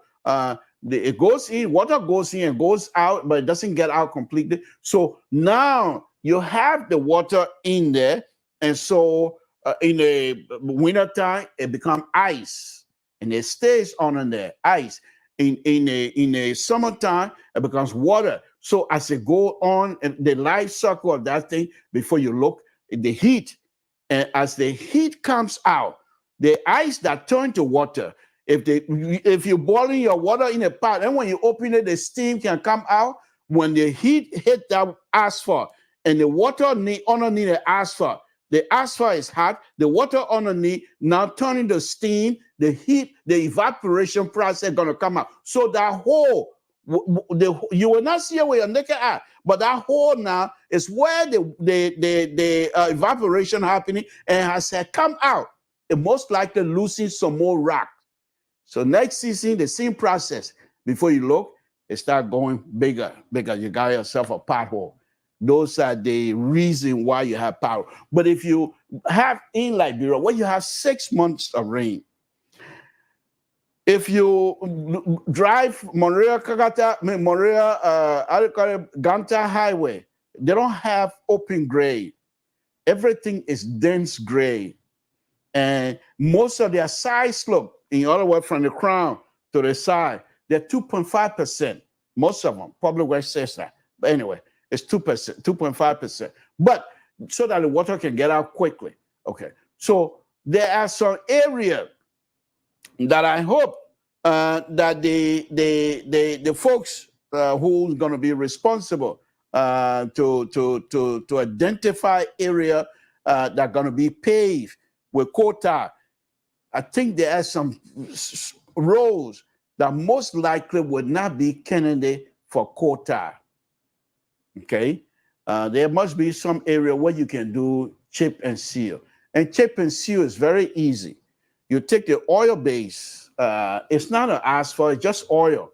Okay, but sticky, very sticky. They can mix it. So you take that oil and plow the road with the oil, and immediately after that, the truck with the rocks comes behind the oil and spread the rocks. And they don't use pea gravel. They use what they call maybe 57. Look it up. Look it up. Say rock number 57. Please, if you're listening to me, go on Google and type in rock number 57. They will take those rock and put quarter, they 25 cents. They will put it on top of it, or sometimes they will put 5 cents. So you can see the dimension of this of number 55 compared to 25 cents. So when you take number 57 and spread it, okay, and then you roll it, it becomes sticky. It gets stuck to the asphalt bay oil, and there you go. You have yourself a chip and seal. They're very difficult, durable. But those I think those who are going to be responsible must be able to look at and see if they can utilize some of those services. And if we do that, you save money as well. And that money you're going to be saved can be applied to main road that have the need of asphalt. Okay, so that's another thing. Okay, so I'm just giving it, and these are things that I'm going to be pushing from time to time. I'm going to be pushing because I want Ambassador Walker to be successful. We brought these things up, and Mr. So can attest to that. But many of the folks that were responsible in President Weah administration were not listening to me, including my own superintendent, Honorable Kaifale, refused to have a conversation after we were connected by Cheddar Joker. They refused to talk to me on that. So I can't help you if you don't need help. Most likely, you probably don't need help. So that's fine. That's fine. Anyhow, Samson to LIBERIA Public Radio. I think I ran my mouth too much tonight, so which is okay. Thank you. I don't know what's going on with my system tonight, but we're here. So one other thing before I go. One other thing. Yesterday, we had Kia-san, and the interview with Kia-san with Mr. So yesterday was so wonderful. I was so proud of the young man, Mr. So, in as much as I've been accusing him of different intake here on LPR as being too conservative. But when he get that kinds of opportunity, he really journalistically push people to ask tough questions. But then when you come on show, then you want to do this, what I can be asking, what do you think? In courtroom, you can ask me the tough question, what wrong you said? But he did a wonderful, masterful job yesterday in questioning. I don't believe Kia-san was expecting that. And I think Walter Carter, who is the protege of Kia-san, was a little bit surprised as well to see Mr. So pushing as hard as he did. And then Kia-san finally came out with this ridiculous statement to say the ghost of the Unity Party administration follow us, and we were unable to recognize. My goodness, for 6 years, government running the Republic of Liberia, telling us, the spokesman for CDC USA is telling us that a ghost of Unity Party was following them, and they were unable to recognize the goat, to extricate himself from the goats, whatever ghost that is. I thought that was funny. but overall, the interview process, and I respect Kia-san, don't get me wrong, for him to even allow the liberal to be able to engage in, I thought that was wonderful. I thought that was wonderful. So that is the a wonderful thing about LPR, folks. We have these conversations, and people believe will do whatever they have to do to be given the opportunity to express themselves freely. So another article that I saw, when I saw this issue about Sierra Leone, and then I just thought to myself,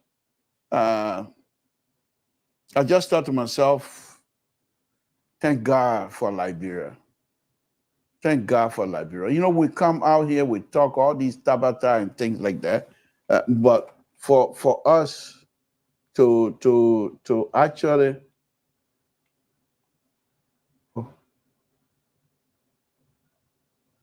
for us to come out here and talk these things and still to see. And I'm just happy for President Weah for allowing us to express ourselves freely.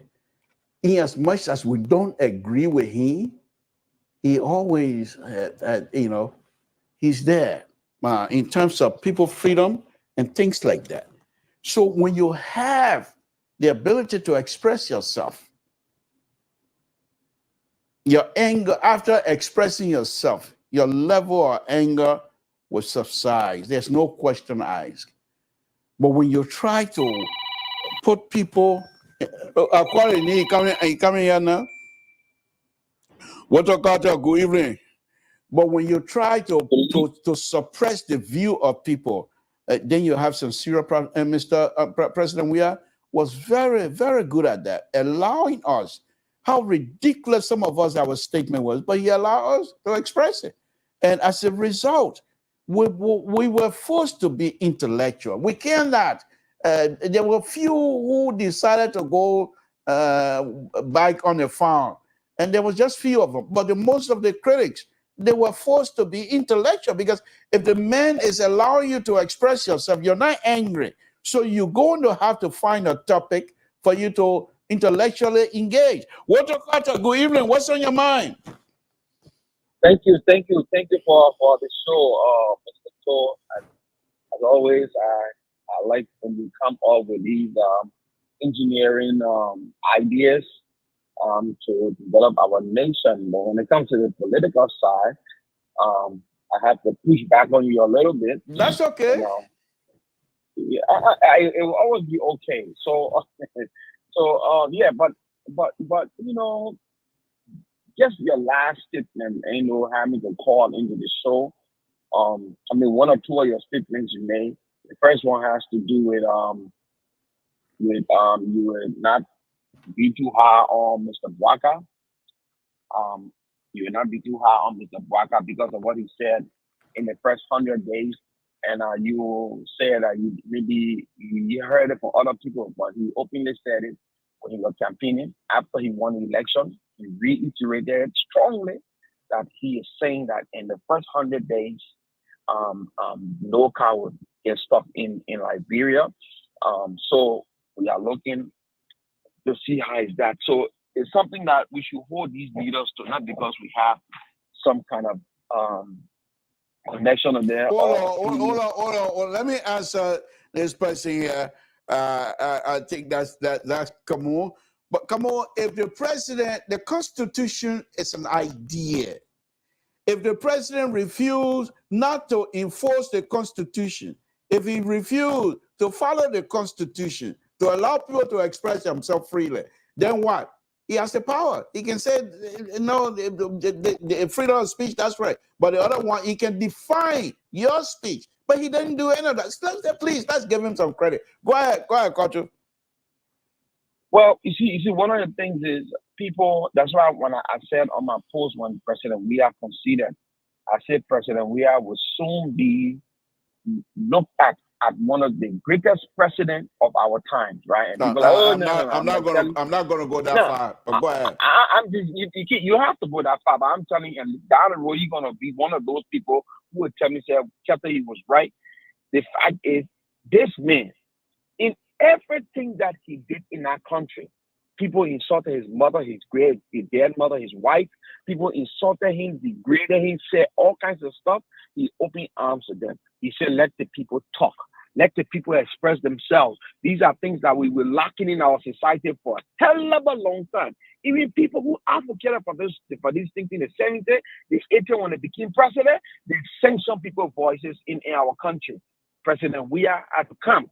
A man who came from no kind of political background had to come and tell the world, our Liberian people, let the people express themselves. And still people say, look, let me tell you something here. Like you just mentioned Sierra Leone, all right? See what happened in Sierra Leone the other day. And people say, breaking jail or whatever. Somebody will go break jail, criminal will go break jail to go into the military barrel and the armory to go take on from there, and you want to put us under the order that criminal breaking jail. Spare all the gossip on that thing. But it is what it is. Liberia, under this president, has shown to the world that we can do better. We can do better. Had it not been for the negative propaganda from the very get-go of this man's administration, when Liberian people were in desperation. Let me push back on that. Because that is not a correct statement.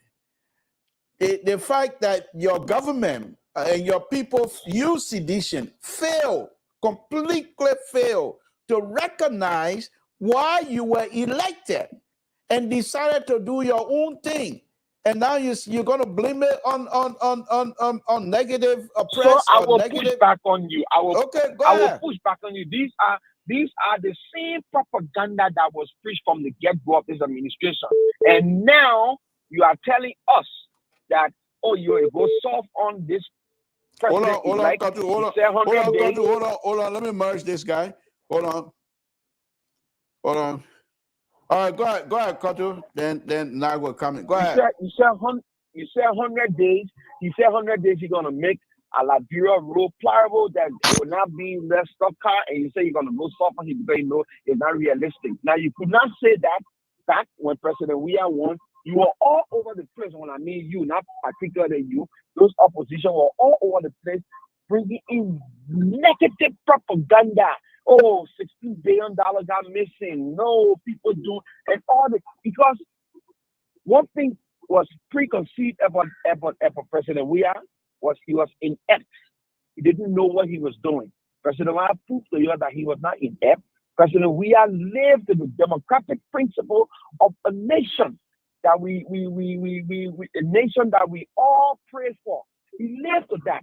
One of the greatest achievements is for President Weah to teach the Liberian politicians democracy, what they call democracy, that have never, ever been practiced in our society by typical politicians. Everything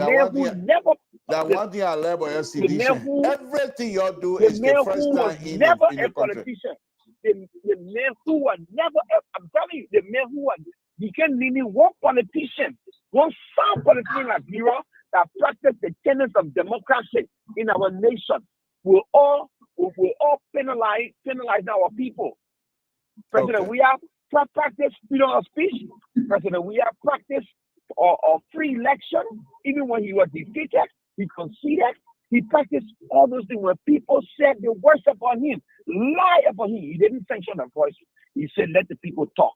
When he went to election and he lost the election, he conceded whether it was by election or now the presidential election. He conceded. So look, this man will go down in record. And one of the things, before I leave the line, he is one of the innovative presidents of our time. This man who saw killing field. The man who saw of killing field. Hold on. Go ahead, go to finish. I can bring. Come on. This man who saw a killing field that brought our country to its knees. The man transformed that killing field into a paradise where people can go and retrospect, people can go and have fun, people can go and see the scenery of the era alone. It covers all the dark chapter of our country. It covers it up. It just brought light to the horizon. This is a man with innovation, all right? But at the same time, our country, the people let it belly more than they even let development. So I want to see. That's a really okay. Hold on, guys. Come on, please. Let him finish. Go ahead. I'm speaking from experience. When Taylor was running to be president, somebody said the same thing to us. He said, "Look, all of that brand poor need just get it back already. For you." Definitely, the divided rights on the bread poor. The poor one on the street, came my money, came my power for you. The people trust their belly. The people say when they're facing rolling at Liberia, what they said, that roll will eat. Let me tell you something. You're not more Liberian than me. I lived Liberia my 30 years before coming to this country and spend the rest of the time I got here. So I know what it is. I was into the political vanguard in Liberia. I know what it is. You're Up to 32, now, like, you're people still 32 crying. now. You're 32 now, so Yeah, you've been here 32. 2 years. I tell it to you. Don't everybody make up tell me that you gain. That's the fact. All right, thank you. Contract, let me bring it on. Contract, let me bring it Yeah, that's on. just what I say. You will not give food to Liberia when you want to carry on development. Okay. That's what Thank you. All right, come on, go ahead. Hello? Yeah, go ahead. Yeah, first of all, I want to disagree with the last caller, or 1 minute from my end. Liberian people are not people driven by belly. Liberian people want an honest leader, somebody who can be honest to the world. The last leader we had in our country that people voted on 1 minute for him was the President George Weah. People told him through the vote, institute certain things like bring the economic crown code. Hey, World Crown Code. 1 minute, sir. Yeah, thank you. Yeah. The people voted for President we have to institute measures that are going to make them understand that he came for change. And he never deliver on that. So last caller, please spare all of that. Now, people don't vote because of belly. Now, people voted because they want change. And George Racking never implemented that. So spare all that story you putting out there to make him look good. Now, back to my point. Yeah. So back to my point, Mr. Toll. President Weah had no option but to concede because of the people spoke. In the constitution of our country said it clearly. The power is in the people.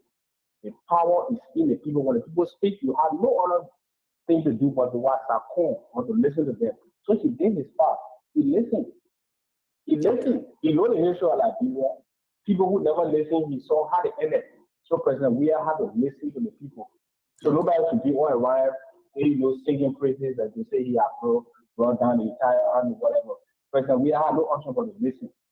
All right. You understand, Mr. Thank you. And I want to use this time. I want to use this time to also say thanks to every Liberian out there who continue to preach the message of peace and unity and reconciliation. But in the absence of all this, justice, reconciliation will not be applicable. So right now, I want to call the transitional king of Ambassador Joseph Waka. Do not forget, we continue to sound this. That's how we sounded it for George Weah. If you don't audit, you'll be there too. We the same will come and say, oh my father, you listen to us. They have to let George Weah going out, you'll be going out too. Listen to us. Listen to us. We don't want nobody to be super and praising our leader in the past corner. You know what I'm saying? So thank you so much, Pastor. Okay. All right. Thank you. Let me bring in Bringable, you there? Yeah, I read it. No, I don't know why you bring in tonight, but bring it on. I'm listening. I want to sleep. I listen to my saying talking about I can't talk. I got on my own. If you listen to Modesty, then you don't want to sleep. I don't think sleep in your eye because it's sleep in your eye. You are not. Yeah, because I never talk. I said, let me just listen to Mr. Tabata. If you talk about I'll go sleep. But my thing when I Tabata almost, so it maybe will come up. Okay. Yeah, man. No, Mr. To, you not start talking here. Ain't start barking. Ain't start. No, you saw the old man or old. And he voted for him to become president. Then he won't tell us, more not talk to him because old man, so more than. Hold on. You see, it'll be more pressure. Don't you not start here. Okay.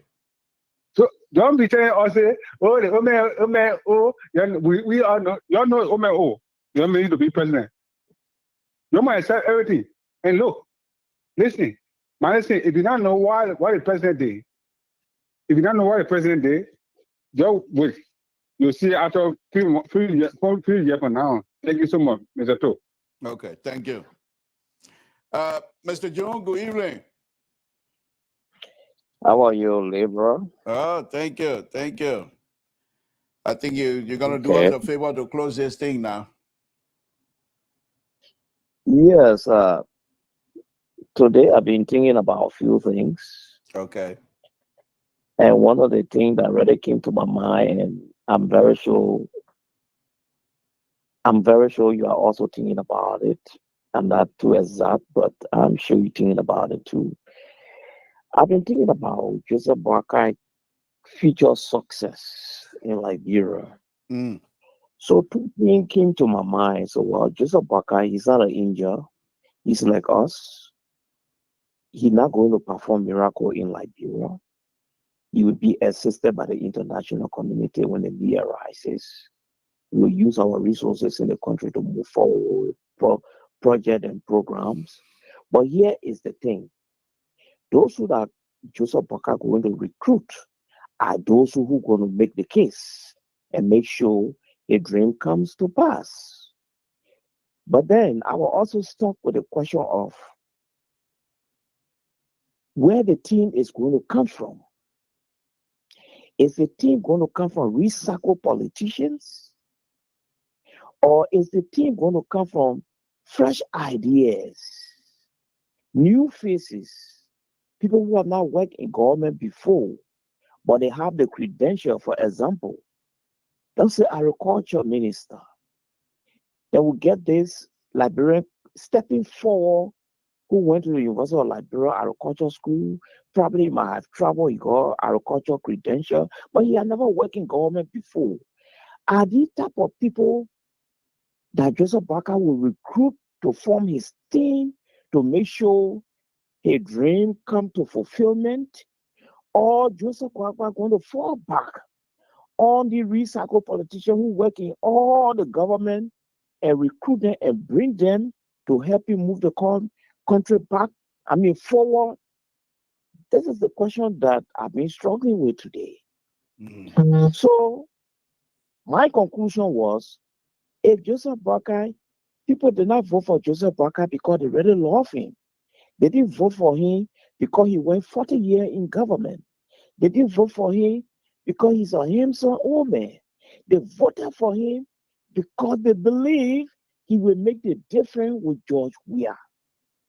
And to make the difference with George Weah in terms of development, he have to bring in fresh mind, new faces that we don't know, and helping solidify his dream and then move forward with the country.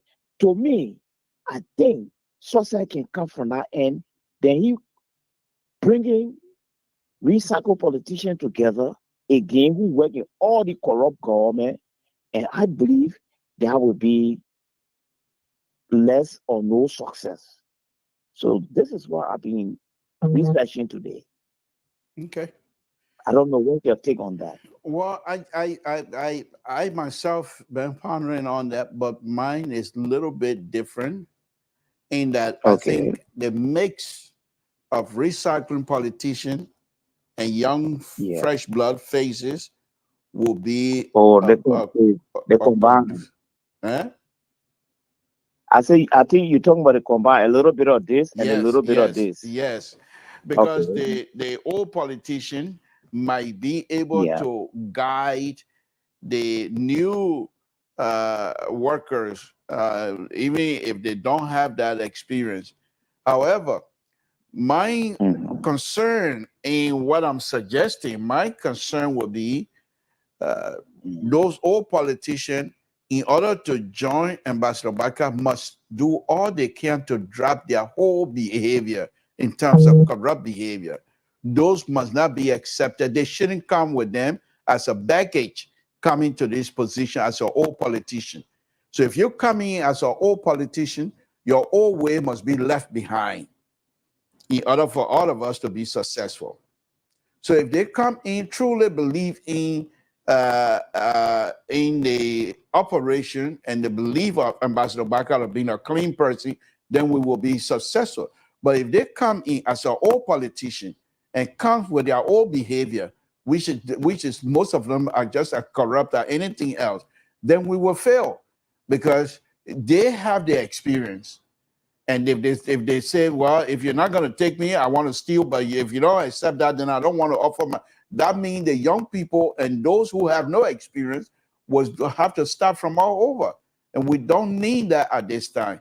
That is the conundrum that I think Ambassador Baka most likely is likely to face. So I hope that those old politicians, as you call them, he will look among them and find those who are a little bit less problematic than many of the old politicians. That's what I think.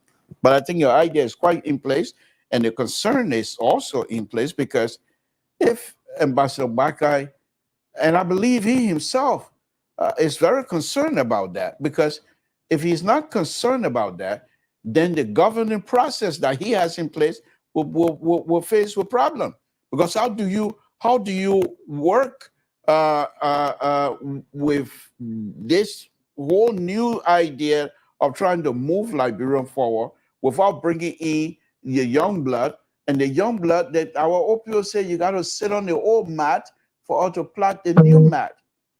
But if the old mat, it's not only is it dirty, but it have all the torn on and you can't even sit on it, then how you apply the new mat? Okay. So that's And my another take thing, on that. yeah, I think you make a lot of sense on that also, because Joseph Bakai, he just one man. Mm-hmm. He just alone. You see, so it is those people that he bringing now will make up this government. But here is the thing again, Libra. Mm-hmm. You said one important thing. Joseph Bakai, he's corruption-free man. But the people that he bringing, some of them may have different objectives that we will not know. He will not know. Mm-hmm. But he will trust and believe that they will follow his footprints. Mm-hmm. That is the gap right there. Well, And no, yes, no, another thing not, again. go ahead, go ahead, finish. Yeah, it's another thing again. Yeah, that was missing in Helen Johnson's government, and was missing in not missing. It was practiced in Helen government. It was also practiced in we are government. And that issue is the issue of misplacement. And Like for nepotism. instance, here you are, Mr. Tool. All your life you live, you have built your experience in road engineering all the day of your life. You had an authority in that area. You can speak with confidence in that area.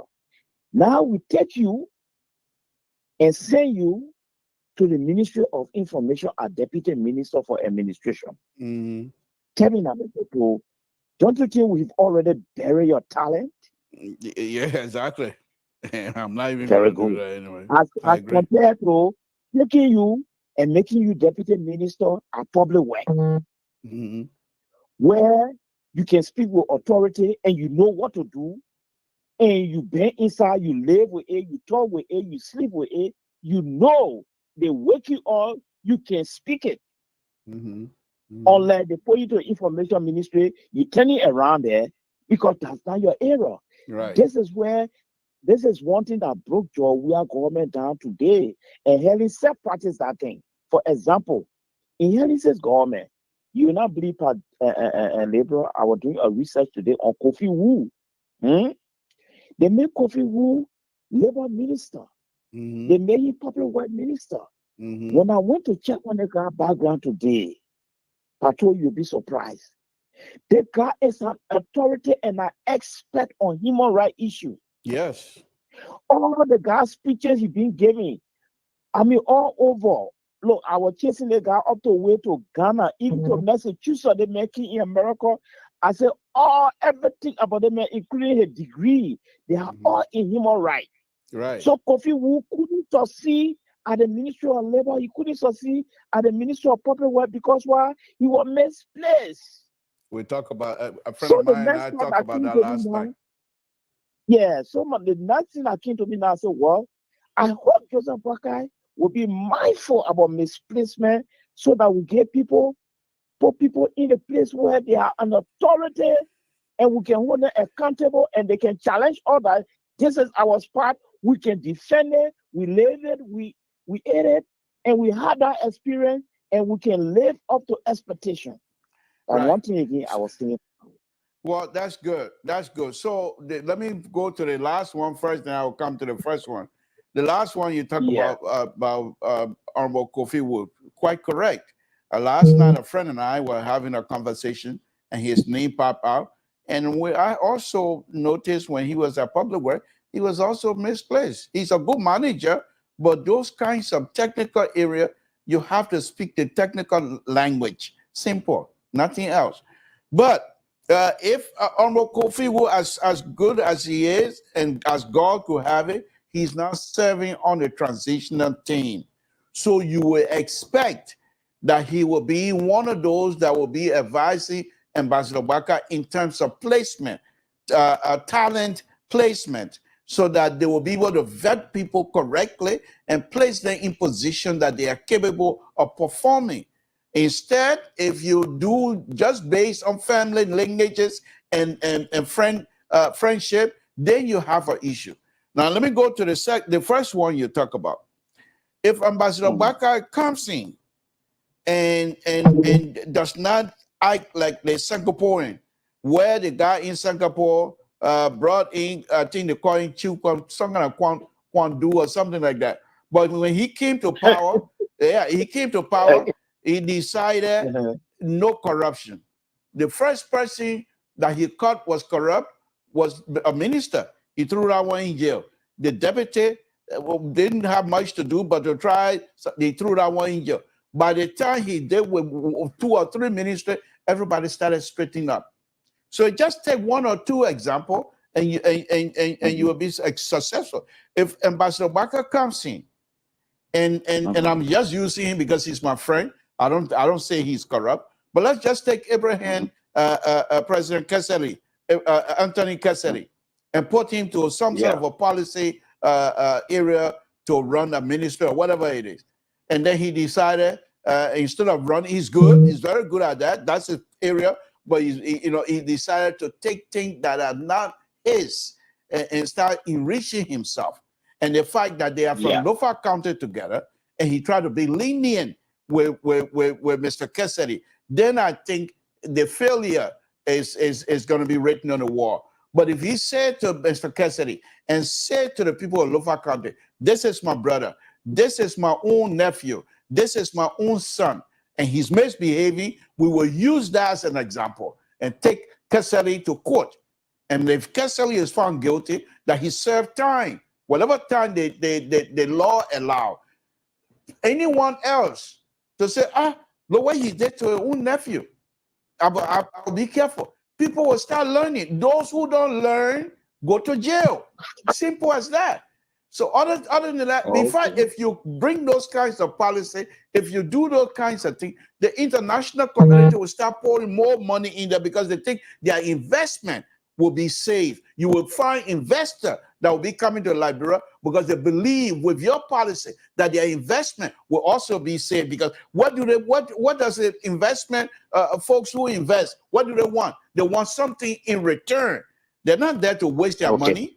But if the money is not bringing in any dividend, then why would you want to invest? So that's the confident level to build the atmosphere for an investment in Liberia is to deal with the corrupt practices. I'm not saying to eliminate it because it's not possible, but those who have the hand in every cookie jar that is well pronounced, those people must go to jail. Yes. So okay. Then let's say let's classify that as a new theory. But don't come with your okay. So the position you're coming from now, then we'll fall back on Mr. Kumi's theory. Mr. Kumi's theory is that before you say that, we were talking. I was talking with Mr. George today, and I told him, I said, if Kumi has been in this position, you're not going to talk about corruption. Because anybody that you steal 1 cent, Kumi will throw you in jail. You're not for around. Go ahead. Yeah. So then let's bring in now Kumi theory or Kumi way of governance. So in other words, they are dead laws all over the place that Pat George. Let me just use you for an example. They say liberal work in the government, he was corrupt. He took money, nothing happened. He worked in the government, he was corrupt. He took money, nothing happened. So the Kumi theory now is this. all right, I don't care. All the money they ate, everything they did is up to them. But to my government, here is the rule. Mr. Toll, I know him to be I know him to have the credential to run the public work ministry. No problem. But here is my rule. You take fast in here. You put your hand in all the cookie jar, you end up to better yala. You do the one, you do the just what you said. You end up to better yala. So in other words, now we can fall back on the recycle politician, but with some criteria. Yeah. This time around, you said one important word, and that very important word is the international community will be putting their money. But when they see that people who putting their hand in the cookie jar, the international community is sending, will grab those hands and send them to jail through the due process, then the international community say, okay, now our money is not just going in a breeze. People are being punished for eating this money. I agree with you 100%. Thank you. And more money will come. Oh, thank you. I It was nice. It was nice sharing. Yeah, we're friend tonight, but I don't guarantee anything on Friday. No. We're friends tonight. That's true because a lot of people not around. Yeah, so but nothing guaranteed on Wednesday because Mr. So nothing guaranteed. Mr. So Mr. So yeah, you will put flower between us. So I know him. So Mr. So is a good personality. You are not going to do that. You are going to support our point. That they see men call you independent. He said two of you the independent on the network. But look at the analysis you must have made here. These are independent analysis. I'm not practicing, but at least you agree with me. That's true. You see? Yeah. And to be frank with you, I can tell from our opening statement, the party will vote for him to make the difference. That's the challenge. Mm-hmm. You see? And if he doesn't make the difference, we'll come on your back and on his back. Yeah, and many of us, those of us that admire him and support him in a way, or however light it was, will make sure that things are done correctly. Because if I see or read anything that is not of good nature coming from him, whether he's fully responsible or just played, not even knowing about it and not saying anything, we'll bring that to the attention of Liberia. I'm not going to sit because it's about Liberia. So if Ambassador Baka fails, Liberia fails. Simple as that. Yeah, but on a very serious and party note, we would discuss all these things in our living room, in our dining room, in our kitchen, on our platform, in our lake corner, our family would discuss all these things. But maybe the Bible have a different way of doing it. And to be frank with you, probably that different way may fall on the CO way, if possible. Yes. So all these things we just talking because we are Liberian. Right. But his own thought and his team thought could be completely different. I agree. But when it comes to that, you and myself, what can we do? We are just panelists. That's our limit. Yes, but Mali, leadership is a course all by itself that are taught in these universities. These are written documents that people follow in order to be successful. Exactly. Yeah. So if Ambassador Baka is claiming to be a good leader and decide that he will do some kind of leadership training from Town, that we have no control. But as an intellectual as he is, we will expect that whatever leadership practices that you want or policies that you want to put in place, those policies, they have a step. Those policies must be guided by trained perception from people who put those policies together, knowing the pitfall, how and when these policies are going to work, and what are the drawbacks of these policies based on their own educational experience. So based on these educational experiences that they have over the years, they will be able to implement these policies based on those, and they know their own policy most likely has some limitation. And those limitations can be explored. Now, if we find Ambassador Barker coming out and started people started putting their finger on their mouth, say, shut up, don't say anything. Then we know who they are. That means they're not coming in to help anything. But if they come out and they will make some serious mistake.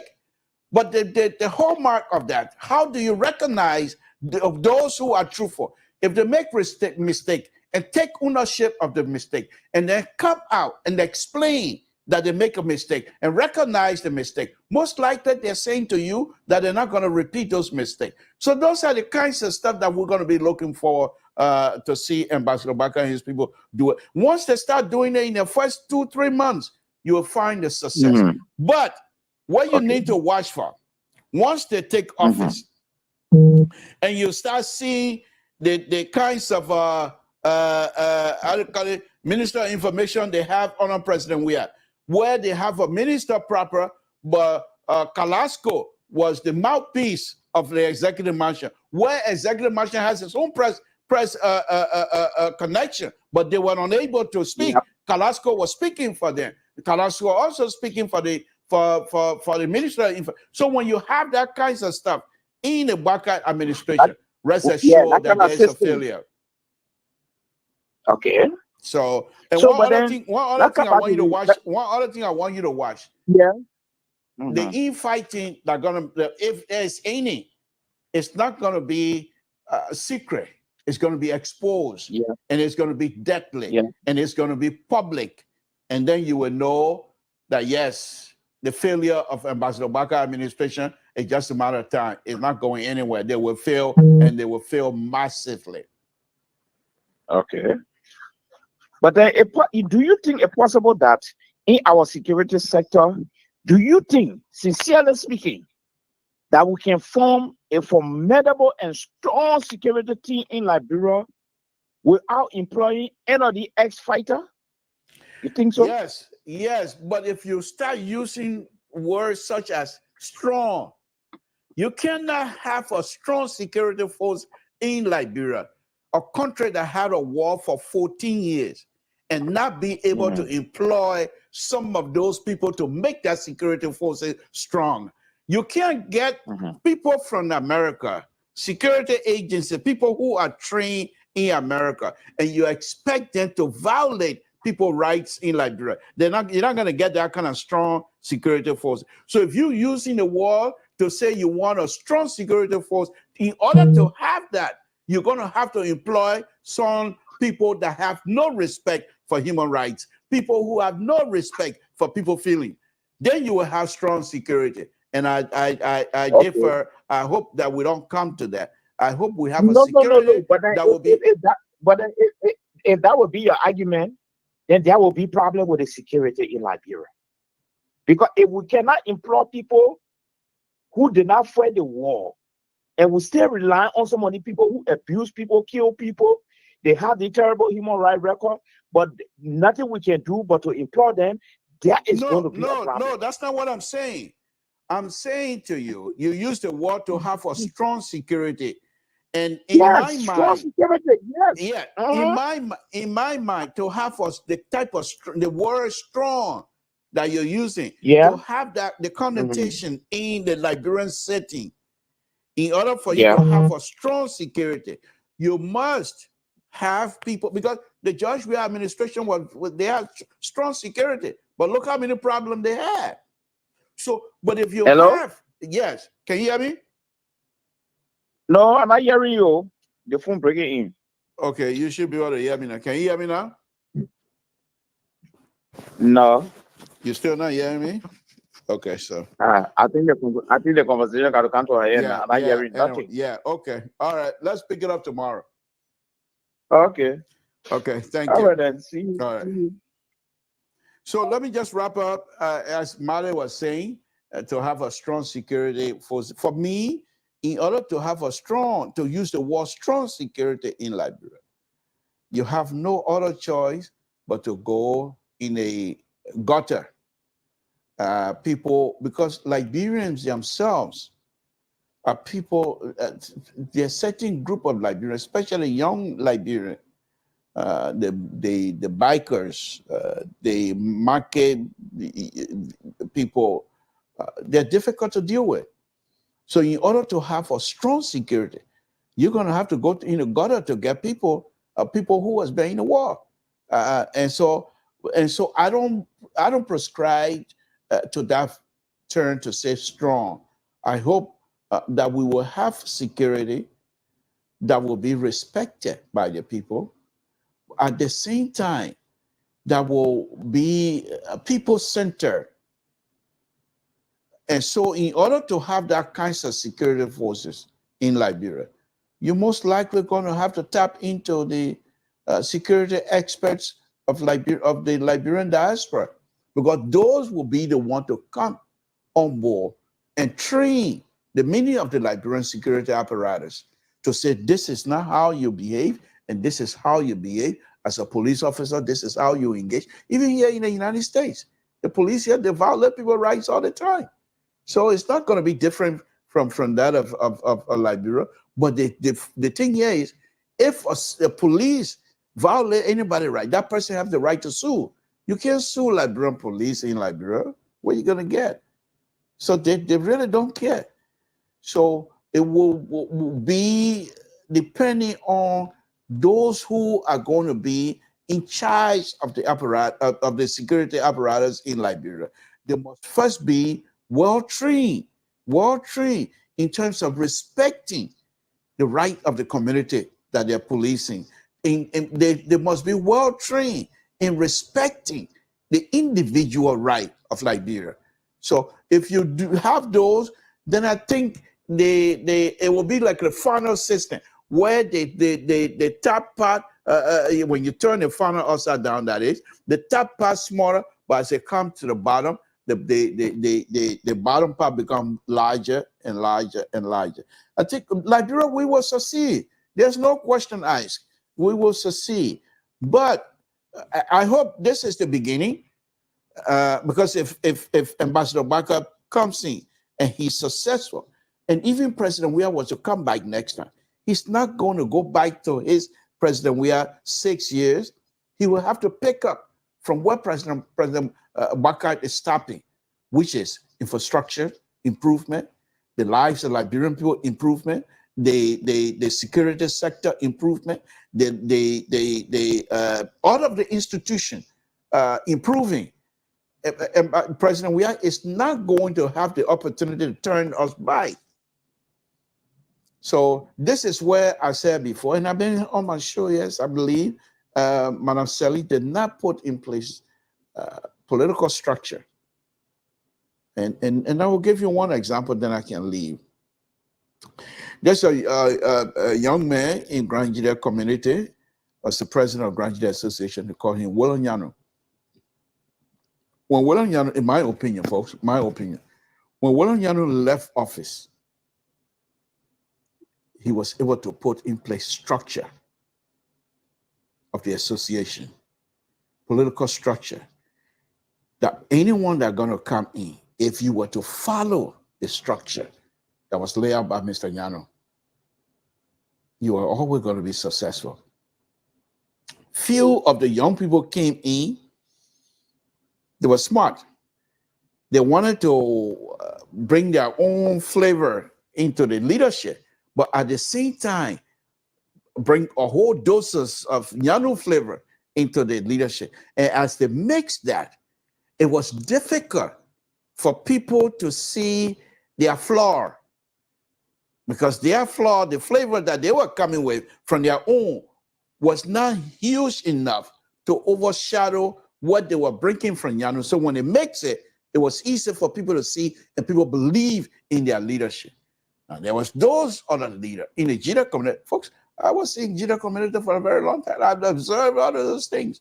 There was other folks that came into Jida community. And there was another administration that is pretty much identical to that of the CDC administration. There was an administration in Grand Judea Association, identical the way sedition operates. That's exactly how that administration was operating. Okay? And the failure of that administration was also, if that administration were to go for re-election or what have you, I don't think they were going to be successful. Okay? So, but anyhow, the point that I'm making is Madam Sally came in, she was unable to establish a true political structure, my opinion. And as a result, people came in, President Weah came in, there was nothing for him to stand on. And President Weah is not known for his political leadership. No. So to come in without that political gratitude, to come in and be able to run with things, that becomes a problem for President Weah. President Weah needed to come in with a structure that he would have just simply used his popularity and get a lot of things done. But when there is no structure, and President Weah coming in without a political ability, political leadership ability, let's put it that way, and try to use the popularity as opposed to political leadership ability, try to use the popularity to lead. And it wasn't matching. And there was those that were within, my opinion again, there was those within President Weah administration that decided to utilize or to play that against him by lying to him. Because if he was politically experienced, he would have recognized that these people were lying to him. But because if he was using his popularity to lead, he could not recognize the lies of these people, continue to tell him these lies.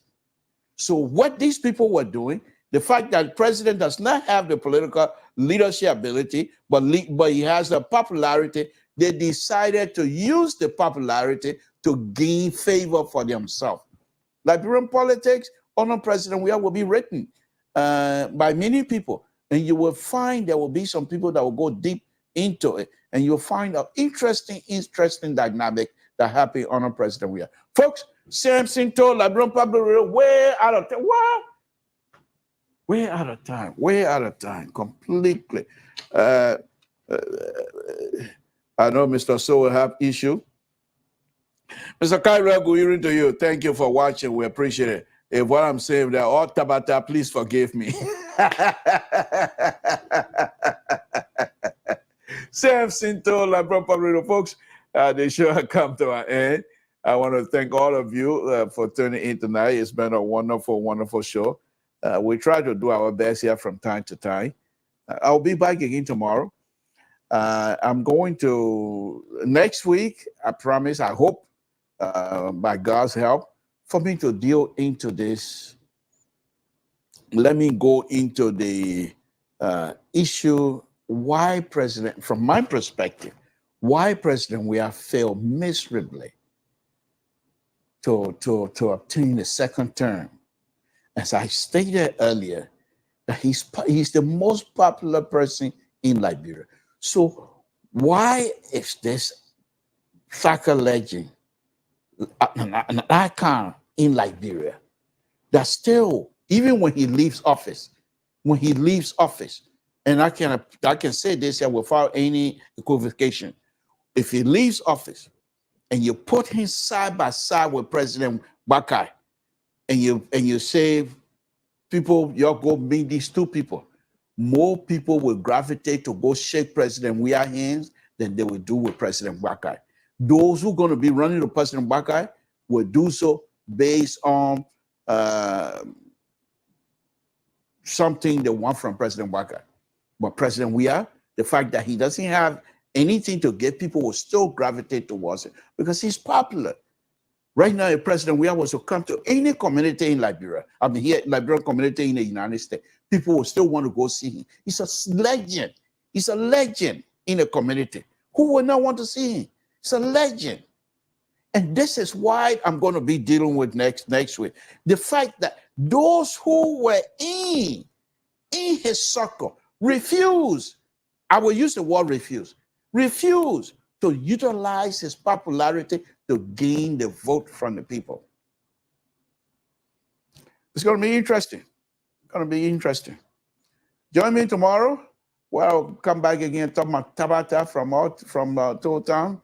It's been a wonderful, wonderful idea. Wonderful show. Thank you very much. Please join us tomorrow. So we'll have beautiful, beautiful time. I'll say good night to all of you. Good night, folks.